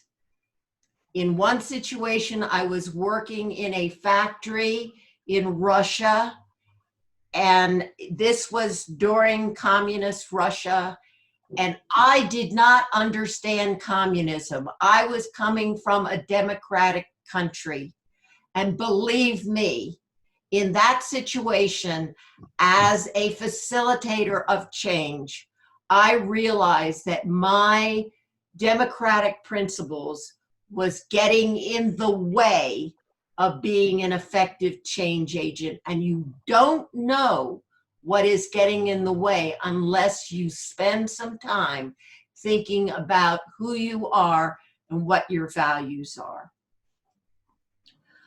Build trust with everyone, regardless of who they are.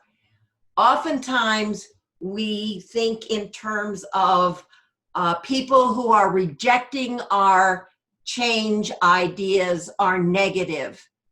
They are not. They have a reason why they are resisting change. So it is important to stay neutral and find out what that resistance is all about. You will learn something that will help you further the change. Get everybody involved that you can. I was in a situation in Arizona, and we did a change project in a mining company. We changed not only the senior level, the middle level leaders. We went into the actual mines and worked with the miners and taught them how to solve problems and gave them opportunities to solve problems within their span of control. The miners themselves made changes that definitely affected the organization. It was so effective that the union problems went down significantly. Profitability went up because productivity went up. And it was a direct result of the miners themselves working together, solving them, and implementing the change. You cannot change complexity, but you can be prepared for it. And the idea is to be ambiguity with agility. You are the instrument of change, and keep in mind, and David Jameson in the future will be talking about this, so I'm just going to mention it. Know how you're feeling, know how you affect others and how others affect you. Transformational leader. Go in to a problem with many solutions.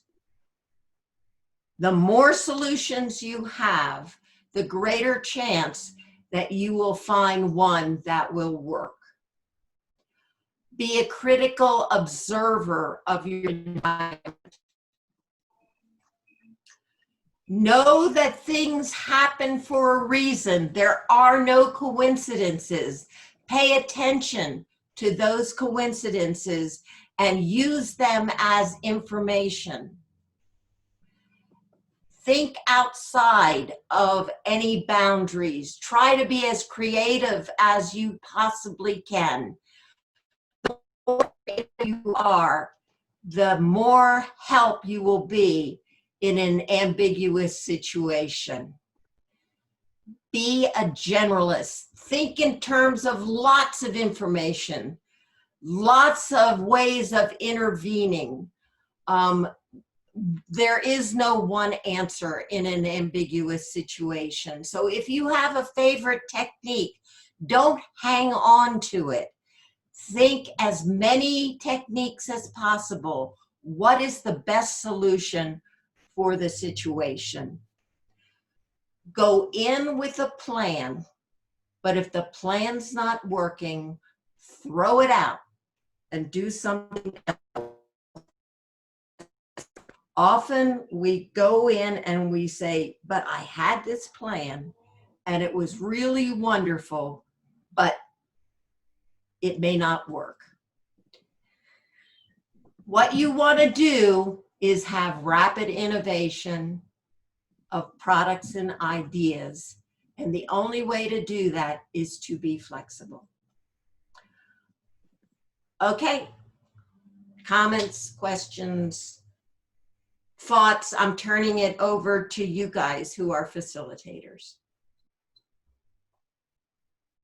All right, thank you so much, Dr. Joanne.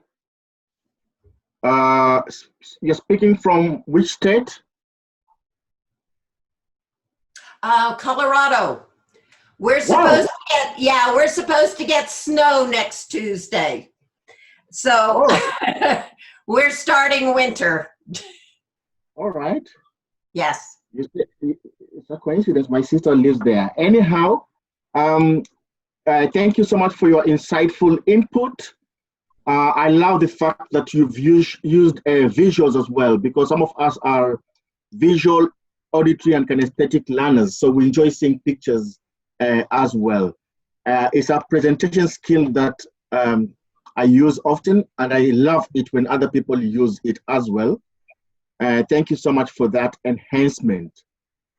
The decision that has been made, everyone on the floor, is that we'll go on up to 1900 hours 30, so that we have more interaction from participants. There are some questions that were not finished in the previous presentation, and there are some comments and questions that are coming your way, Dr. Joanne, Preston. I am not going to repeat what you have said, everybody has heard, but I think what I like from you is that there should be intentionality if there has to be change. And transformation only happens when change happens. Understanding the context, you've said, is very important, be it the culture, be it the politics, be it the social context, very important, because before we resort to anything that has to do with change. I'm going to open up the floor now for comments and questions or inputs. There have been some chats on the side, people asking one another questions or inputs. If they also want to bounce that to this forum here, please feel welcome to do so. Thank you so much. Anyone who wants to start, give it a go.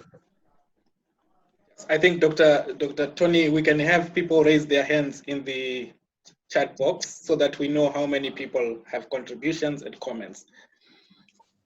All right. People can raise their meaning hands. that a reaction thing there down there. Yes, yes.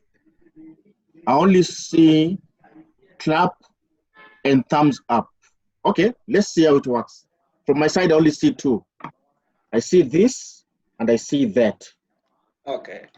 Okay, anyone who wants to give it a go? Okay, I'm going to be forced to pick you guys then. Jerry from Nairobi, I think, Kenya. That's a Kenyan name. Jerry. Hello, I'm here. Uko upande gani Kenya? I speak Swahili. No, actually, currently I'm in UAE. I'm in Abu Dhabi. Abu Dhabi. Ah, Yes. okay. Karibu. Well, mine is just to say, Dr. Preston, that was invaluable. Can you see your lovely face, please? Okay. Let's see if that's going to work. Okay. So mine is to say that the information provided is very invaluable.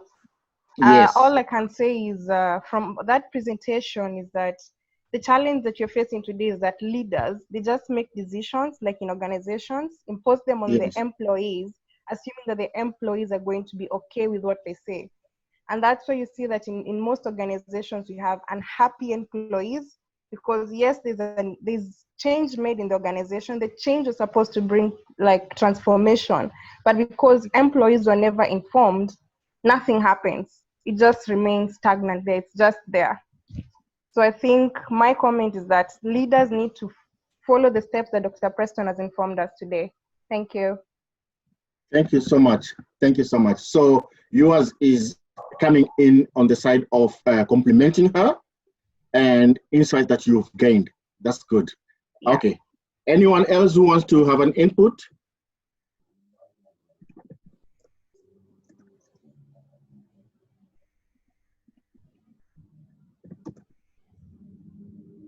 Anyone else? Guys, let's participate in this forum. You can say anything, even if it's not from the two presenters, but it's got to do with transformation and change leadership. I think you're welcome to do that. Sumaira Khan, where are you zooming from? All right, let's go to Aaron. We can't hear her. Okay. Leo Vic Sanchez.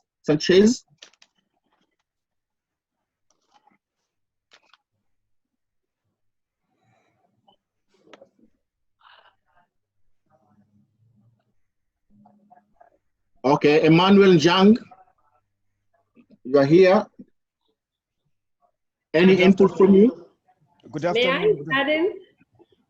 Wait, please, Ms. Singh. There's Emmanuel Jang who wants to speak to us. I really like that statement posed, a phrase posed over there. Ambiguity and agility. I think that's what goes hand in hand together. And that's very important, especially in these uncertain times. Because if you're not agile, not able to think out of the box, it becomes very difficult to set forward an example for your team members. Because they look up to you, that as a leader, what you are going to be doing. And any change which is brought in, even if it is a small scale or if it is on a large scale in a country, there is always resistance. The buy-ins for the resistance is very important. And I think the buy-ins come in when the people who are going to be affected by that change are involved, if not all, at least a few. Because what happens is when you have a handful who have already accepted and are good and feel that the idea, the change that is being spoken about is good, then they help you with the buy-ins for the other staff members. So as a leader, the core team which is there, it's very important as a leader. Thank you so much. The buy-in becomes very easier then for the entire staff to accept, because you work with the 10 go and do it with the 40 or the 30. So that becomes very nice.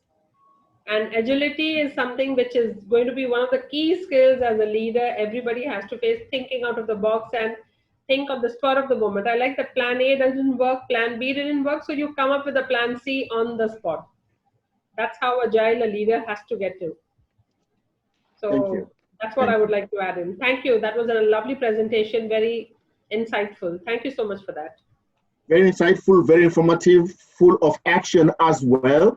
Thank you so much, Ms. Singh, thank you for your input as well. Just one comment I want to make is that I've been facilitating in the area of leadership training and development since for almost 18 years now. Started as a novice up to what I would call now an advanced person. And one of the things that I do is I ask students to give an indication of the type, to spot or to tell us the type of the leader that they admire most and why. Why? The leader that they admire most and why. Believe you me, most of them have never found a leader within the organizations that they work for. You'll find old people telling you about their primary school teacher. True. Or their chief or something, because as Runa Bufa says here, the world is littered with sick people. Yes. We have extremely sick narcissists in organization, psychopaths, True. managers who have become damagers. They have MBAs from Yale University. They have MBAs from Preston. They have MBA from all these reputable universities, Wits, Stellenbosch, University of Cape Town, Rider School. They have doctorates from Harvard. But the moment they get into the workplace, there's a degree that they hold called Bachelor of Rudeness. They are so rude, they are so impossible, they are so difficult, and they form part of these books, Difficult Personalities. We work with these people. We work with snakes in suits. True. We work with extremely, extremely difficult people. We work with these ones. And as I read these books, I see how sick the world is. They make people disgruntled in the workplace. We see them everywhere. Let me tell you something. In my endeavor to be a good leader, I also get questioned by some people at work. Why is it that I'm good to my students? They project their inadequacies through me. So I always ask them, can you give me a policy in this university which says you are not allowed to be good to your students or to your fellow workers? And they run away. So the sickness is so abundant. It's so abundant universally. Don't think it's just in Africa. It's all over the world because there's this degree called BA rudeness, majors, rudeness, difficulty. They have these majors that I don't know this university where it is. I'm still finding it. I usually put my credit card on the wall and I tell people to show me a university that offers a degree in rudeness and they can have it for life. No one has ever picked up my credit card. True. Because such an institution never exists. But what exists is people's personalities that they bring to the workplace. Hence, we always clash. And again, if you want to alienate people, be a difficult leader. Yes, you Dr. see, Antonia. I agree with you. I agree. Yes. Just chip in there. And This has become very, I get emotional and overwhelmed with this topic, so let me stop here. No, Dr. no, Justin. It's always nice to, you see, this is where again I would add in that a good leader always allows the other person to open up no matter what they want to say in front of you. So as the presentation also told, that you need to be a good listener, because what happens is when whatever is pent up, if it is released, it eases you, not only that, but it also helps your own buy-in from the person as a leader, because you know that you have listened to that person and that person very well agrees that, okay, there's someone who's listening. I think the main reason why I'll tell you that rudeness factor that you mentioned has actually, is having a very steep graph, I think, is because people have stopped listening. Yes. They don't want to listen, they want to be heard. But they don't realize that if there's no listeners, then how is somebody going to be heard? Yes. Thank you so much. We'll come to that. Dr. Justin? Thank you. Thank you. Before I pose a question to Joanne, it's interesting that you took a radical approach to address the issues of leadership. In most instances, when we attend leadership trainings, there is all this sugar coating and reciting of exciting concepts about leadership without actually attacking the essence of leadership and the key issues that are happening. For some of us, wherever we talk about leadership, we are radical and we say things as they are. And this is the attitude that we need to see, rather than all these sycophants who happens to be training leadership today and all this stuff. Leadership is an exciting subject. You go in front of people, you recite these exciting concepts, people will say, oh, he knows his stuff. But eventually, there are no results on the ground. From Dr. Preston's presentation, I like the indication that organization development, change management cuts across all sectors. And with us here, the presentation shows is someone who has been involved in change management and consulting across sectors, from the public sector to the private sector to governments, and working with presidents. And I need Dr. Preston to answer this question. Most of the images we see from African parliaments are not exciting images when they sit for parliamentary discussions. We always see our ministers and government officials exchanging words in parliaments. I think this happens in almost all African countries. We have never seen a decent parliament where people who have the mandate to make decisions seek and deliberate on issues that are pertinent to the development of our communities. You indicated in one instance where your colleague asked the question that, how do you want to work together? How do we get to a situation where people who make decisions sit down, understand their different value systems, and start working together and find lasting solutions, especially from a political point of view, with your experience with different governments and presidents across African countries and outside of Africa? Thank you. I wouldn't say it's just Africa. For those of us who live in the United States, we've got our problems too. you know, earlier people were talking about listening, and I just, we have a lack of true listening. And, you know, oftentimes when we're in heated situations, the facilitator is helpful, but listening is probably the key. And our politicians are not listening to us, and the same in Africa, and they're not listening to each other. And it is important to get all sides in order to come up with a great solution. And all I can say is I had the opportunity in many countries in Africa to work with the government leaders, and that is because they were willing to listen. That's not real helpful, but that's all I can say. Thank you, thank you, thank you, thank you.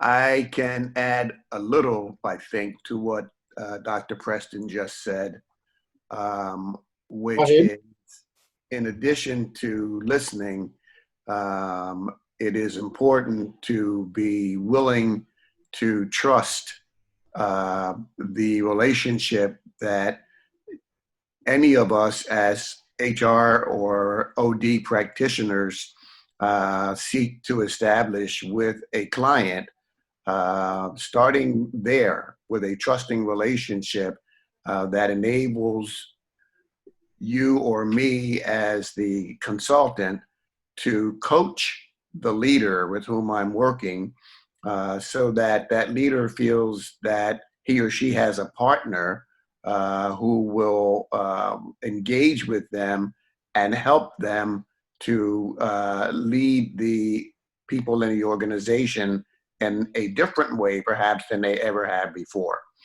So to my way of thinking, it's really a matter of turning a page, if you will, so that people in the organization can begin to hear each other, as listening is so important, but they have to begin to be able to hear each other in a different way than they have heard them in the past. And that starts with building trust. Mm-hmm. Just a quick question there, Dr. Rowland. Jane indicated that most organizations are not even consulting their employees. It's a basic thing that we should expect in organizations. Before you make decisions, consult your employees. But such basic things or acts are not being done in organizations. Where is the missing link? Well, again, I think perhaps the missing link is in even trusting or feeling that the employees have something valuable to offer. A leader who is confident in him or herself does not feel threatened by consulting the employees. If the leader does not have trust within oneself, then they are less likely to consult their employees. So again, I think that one of the roles that I try to play is as a coach to leaders, so that I can help the leader, if possible, begin to see him or herself in a different way, so that they can feel more open to being willing to consult and really care about what they hear from their employees. All right, thank you so much. Just a quick question to everyone here, no one in particular, is, do you know any leader that is, maybe you've encountered or you've heard of, who is so excellent that when you see his car parked in the car park, you get excited? Have you heard of any leader in any organization? It's so good that if they are not at work for one day, everybody else gets sick. Walter? Not yourself, please. If you know of any, not yourself. This opportunity to talk. I once come across with such kind of a leader, a long back. long back in 1997 at the BHP Minerals platinum mine here in Zimbabwe. The gentleman was called John Grab. That gentleman was quite unique. Okay. Whenever he visits the mining sites, we had to have two portals. One was called North Portal and South Portal. Whenever he goes to each portal, yes, the first person he goes to meet is the lowest person, not the manager. So he was a general manager, and he was very unique in conducting the way he conducts his business. So I think if we have such kind of leaders like him, I think organization will prosper. Then coming back to this employee involvement thing, where the missing link is, I think the missing link is where most organizations, most decisions are being made by the board of directors. So when decisions comes down, it is the top bottom kind of thing. So most of the things are being imposed on the employees. So no employees who are being given a chance to put their own suggestions or to come in with their own ideas. So I think all organizations and most leaders, they must have an aspect of employee involvement. Every employee must be involved in anything, especially in the aspect of change management. When an organization is going in on a change transition, every employee must be involved in anything which pertains to the organization. And then there is also an issue of talent management. Most leaders, they lack that kind of thing or that kind of practice in them. They have to identify talents among their subordinates so that they know each and every department who is capable of doing this and doing that, so that when they are delegating any employee to complete any task, they won't have any challenges. And then also to add on, there is an issue of empathy. I think that issue of empathy is lacking in most leaders. They don't have empathy. That's why we have most rude managers who can say just go away, get away, and so and all that, because they lack empathy. If an employee or my subordinate comes to me with his or her problem, I must put myself in his or her shoes, so that suppose it was me, or suppose it was my brother, or suppose it was my sister, so that we can be able to help each other, and we will be able to help all our subordinates. And then I would like to put across the issue of culture. The issue of culture plays a role also in organizations. We have got different cultures. And I really want to thank this team here on this platform. We have different cultures and from different backgrounds. But the way we are relating here, I think if all organizations will do that, they will really prosper. This platform is a learning organization, a kind of thing, if I can put that across. We are learning from each other here. So if all organizations will have such kind of platforms or such kind of what can I say, such kind of conduct or engagement, I think we will go very far. Thank you. Thank you so much. Thank you so much, Walter, for that input. I don't know if any one of you has heard of a saying by Margaret Whitley, that people join in what they are included and opt out in what they are excluded from. You exclude people, they'll never be part of the team. You include them, you have a great team. Yes, Dr. Okay. Tony, you have, Mr. Chris, who is a CEO, and maybe can respond to that question as well. Mr. Chris Ojiabulu, and you have Mr. Hassan from Afghanistan. All right. Who is ready to go first? Mr. Ojiabulu, are you ready? Okay, I see you've taken. Yes, okay, I'm here. All right. Can you respond to the question? You talk about if employees would be happy to see their leader car parked at the car park, right? It's a metaphor, but basically to see their leader. I don't know about a car park, but when the leader is present, they get excited. Okay, that means the analysis say with the workers be excited to see their manager all around them. For instance, if the manager is not reporting for work on any given day, would they be excited that he didn't come to work today because, you know, he's a bully, because he's somebody who doesn't listen, you know, that kind of errant leadership? Well, I think some of the what we could do to avoid that is to ensure that we form a kind of bond with the staff. We listen to them, we're empathic, we try to interact with them, especially, for instance, when decisions are to be taken in an organization.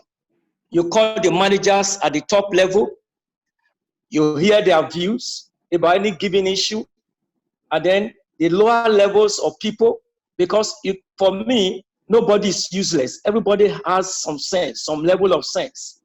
And I do that in my organization. You know, sometimes I call the factory work. Hello? Excellent. Excellent. Can I go on? Yes. Okay. Sometimes I meet with the factory workers in the morning during the devotion. I interact with them. And when there are issues in the organization, maybe some delays here and there, maybe in paying remuneration, one thing or the other, I meet with them and I explain to them so that nobody will feel that our top leaders, the managers, they are enjoying and they don't know what is happening, and you are keeping them in the cool, and they are having their own, you know, their own interpretation of the situation that is ongoing in the organization. So I think communication is very important across board, whether at the management level or at the middle level or at the lowest level. I think that communication is very important to understand ourselves and form a bonding so that when issues arise, you can never tell who is going to provide the solution. So don't underrate anybody in the organization, and at the same time, be firm, be considerate, and be empathic. Thank you very much. So that allow others a chance to contribute.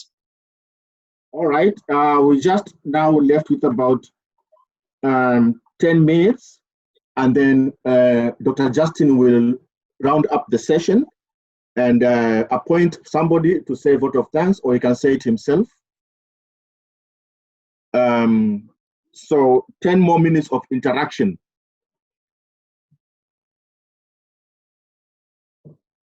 Who else did I just say from Afghanistan? Mr. Hassan Tawakkoli. Where is Mr. Hassan?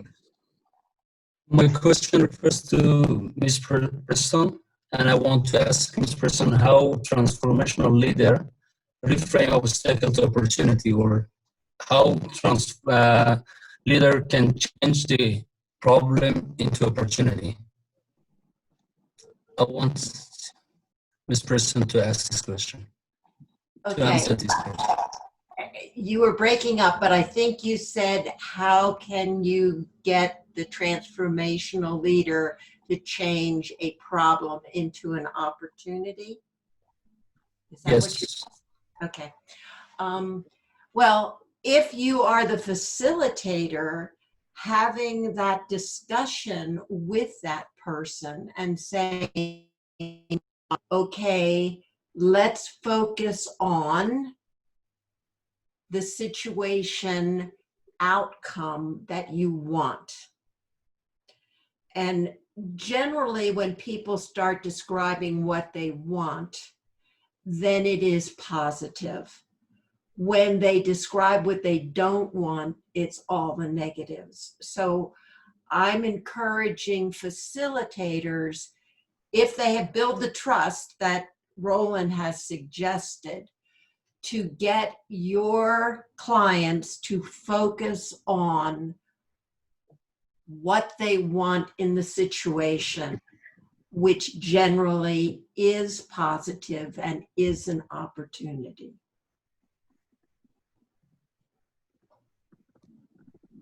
Good, thank you. All right, thank you so much. Thank you so much, Dr. Preston, for that. I think Mr. Emmanuel had something to say before. Mr. Emmanuel Njang from Botswana. And Mr. Kuzanai Vere, I saw he had a hand up. All right. I'm sorry, Dr. Chris, I don't see that. So I'm glad you're managing that section, eh? Yeah. Mr. All right, Emmanuel Njang and Mr. Vere. And Tsitsi had a hand up as well. Good afternoon, everyone here for the session. Good evening, Ali, and a great week here. This was a powerful presentation by Dr. Preston and the first presenter who did justice on her topic. My take home here from the presentation actually is Dr. Preston talked much about leading on transformation as leaders today.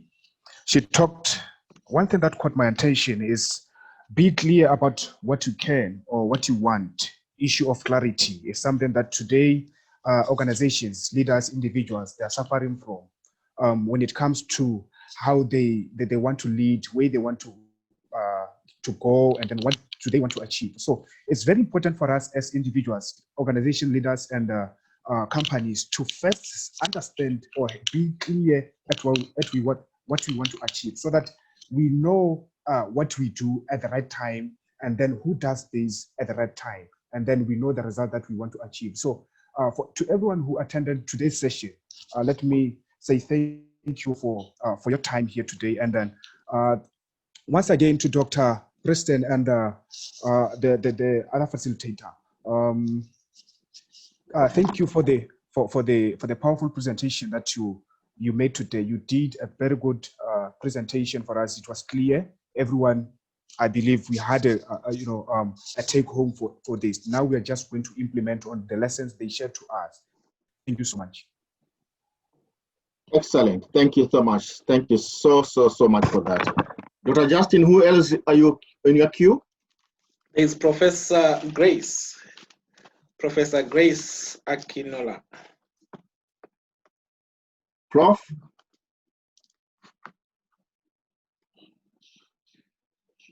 Professor Akinola? Good evening. Good evening. Yes, Prof. Yes, Prof. How are you? I want to fine, we can hear you, but we cannot see you. You can't see me. Yes, put your video on, Prof. Okay. And mute. Go to your left screen down there and unmute. I'm on but mute. it's fine. It's fine if you cannot. Go on. Can you see me now? Not at all, Prof, but we can hear you. Okay. I just want to appreciate those who have presented in today's training. I just my own contribution is on the issue of transformational leadership. As a leader, you must be willing to learn from your junior colleagues or your employees as a leader. Then when you give room for that, they will be willing to work with you in a way that there will be progress in your place of work. And as a leader, you shouldn't be, as a leader, one shouldn't be so bossy, or you must have a deep grasp of what the company is all about. When you have deep knowledge of what you do in the company, that's when you have control over everything in the company, and that's how you can learn from others. So that's just what I want to contribute on the. Thank you. Thank you so much, Professor. You're welcome. Much appreciate your contribution indeed. We are now going to, unfortunately, close the session. It's been an informative session with presentation from 2 people and inputs from the rest of the webinar or the seminar, if I should put it that way. We have learned quite a lot in terms of transformational leadership, in terms of teamwork. Ms. Teena talked about moving from me to we. And as a person who is associated with Dr. John Maxwell, I'm not surprised because it shows clearly that she instills what Dr. John Maxwell believes in, that is teamwork. John Maxwell is an expert at the issue of teamwork.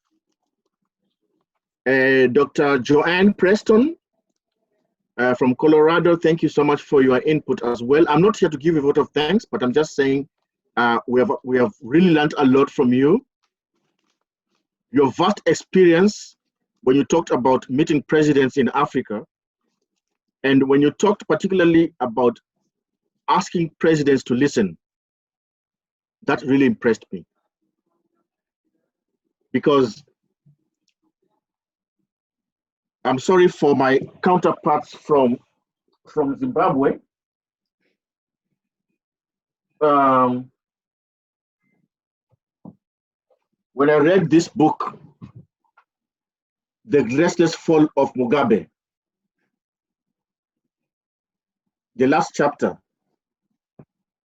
I asked myself, why did this president not listen? So Dr. Preston, if you had presidents in Africa who listened to you, kudos to them. Kudos to them.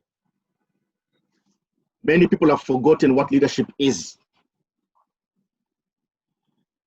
When people say that leaders go to speak from the bottom, from the cleaners upwards, they're supposed to do that.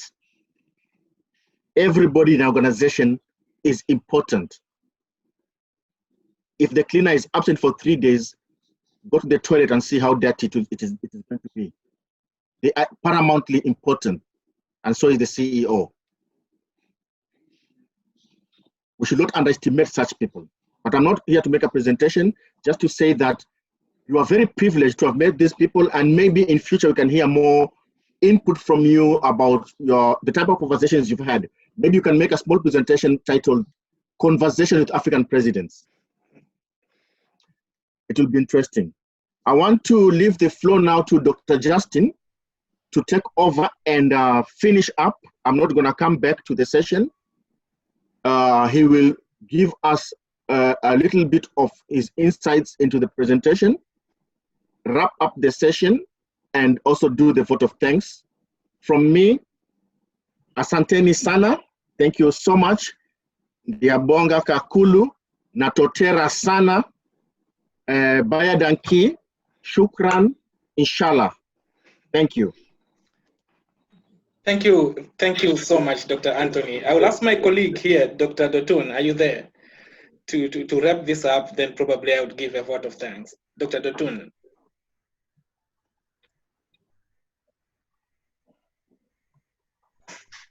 Or Dr. Chijoke.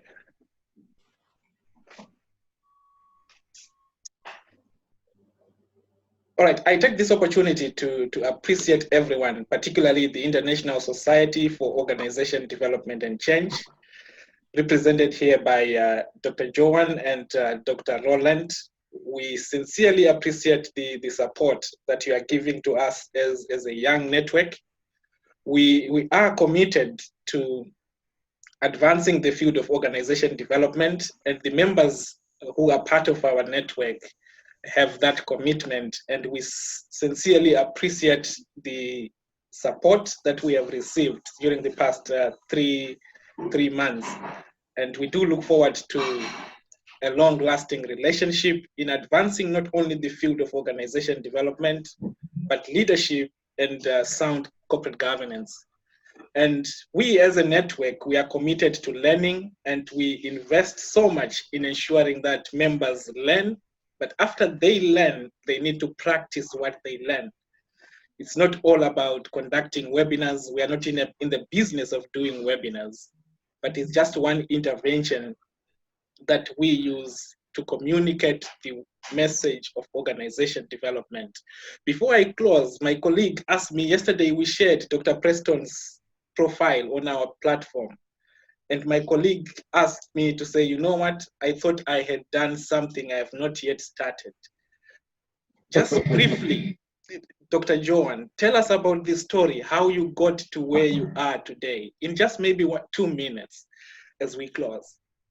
Because people were surprised by the profile. I took it from your Joanne Preston and Associates. Oh, well, it was okay. Where I got from where I was literally by saying yes to things that I was not ready for. So I was saying yes to people doing things with my knees knocking. So fortunately, I was successful, and with each success, then I got more opportunities. But believe me, I never felt like I was ready. I always was scared. Mm-hmm. Thank you so much for that, and we look up to you. And Dr. Roland will be speaking to us on the 10th of October with Madam Anita Singh. Dr. Roland, could you share just in 30 seconds the conversation about organization development and use of self? I will be happy to join you in October, that's next month, to talk about organizational development and the use of self. I thoroughly enjoyed today's session. I noticed in the comment box a number of instances where people were commenting on how powerful they felt the presentations were. I concur in that. I think that OLDN is on the leading edge of bringing organization development and change knowledge and information to societies around the globe, certainly there in Africa, but elsewhere as well. And as a member of ISODC, I'm happy to be a part of it. Thank you so much for that. We look forward to the presentation on the 10th of October. Same to Madam Anita, self-leadership. Can you just unpack that in maybe 30 seconds or 1 minute, the conversation that we will have on the 10th of October? I would say that a lot of what you heard from Dr. Preston today and from Teena is a reflection on using oneself. What Dr. Preston said about getting to where she is by never failing to say yes to doing something for which she felt she was not ready, that is an effective use of self, because it's an opportunity to take what you do know and to apply it, and to use what you do know to learn even more from the situations in which you immerse yourself. There is much to learn. One of the points that Dr. Preston made in her presentation in moving from uncertainty to understanding is being clear about what it is that you want. Knowing what you want is the first step to getting it. And I would say that when one is effectively using oneself, it in part is being aware of the fact that while today I may be uncertain, I do know what I want, and I'm going to move toward that, as opposed to trying to move away from something that I don't want.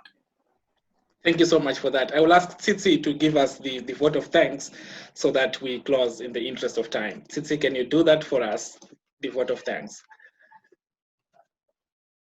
Okay, thank you very much, Dr. Justin, for giving me this time. And I really want to appreciate our facilitators, Ms. Teena and Dr. Preston, for the major highlights.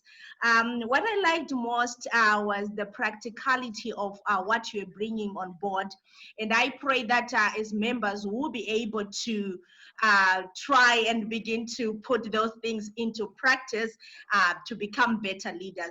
And also a very warm thank you to all the members for attending, for the questions that were brought in, for the contributions that were brought in. Thank you very much. And to Mr. Tony, that was great moderation.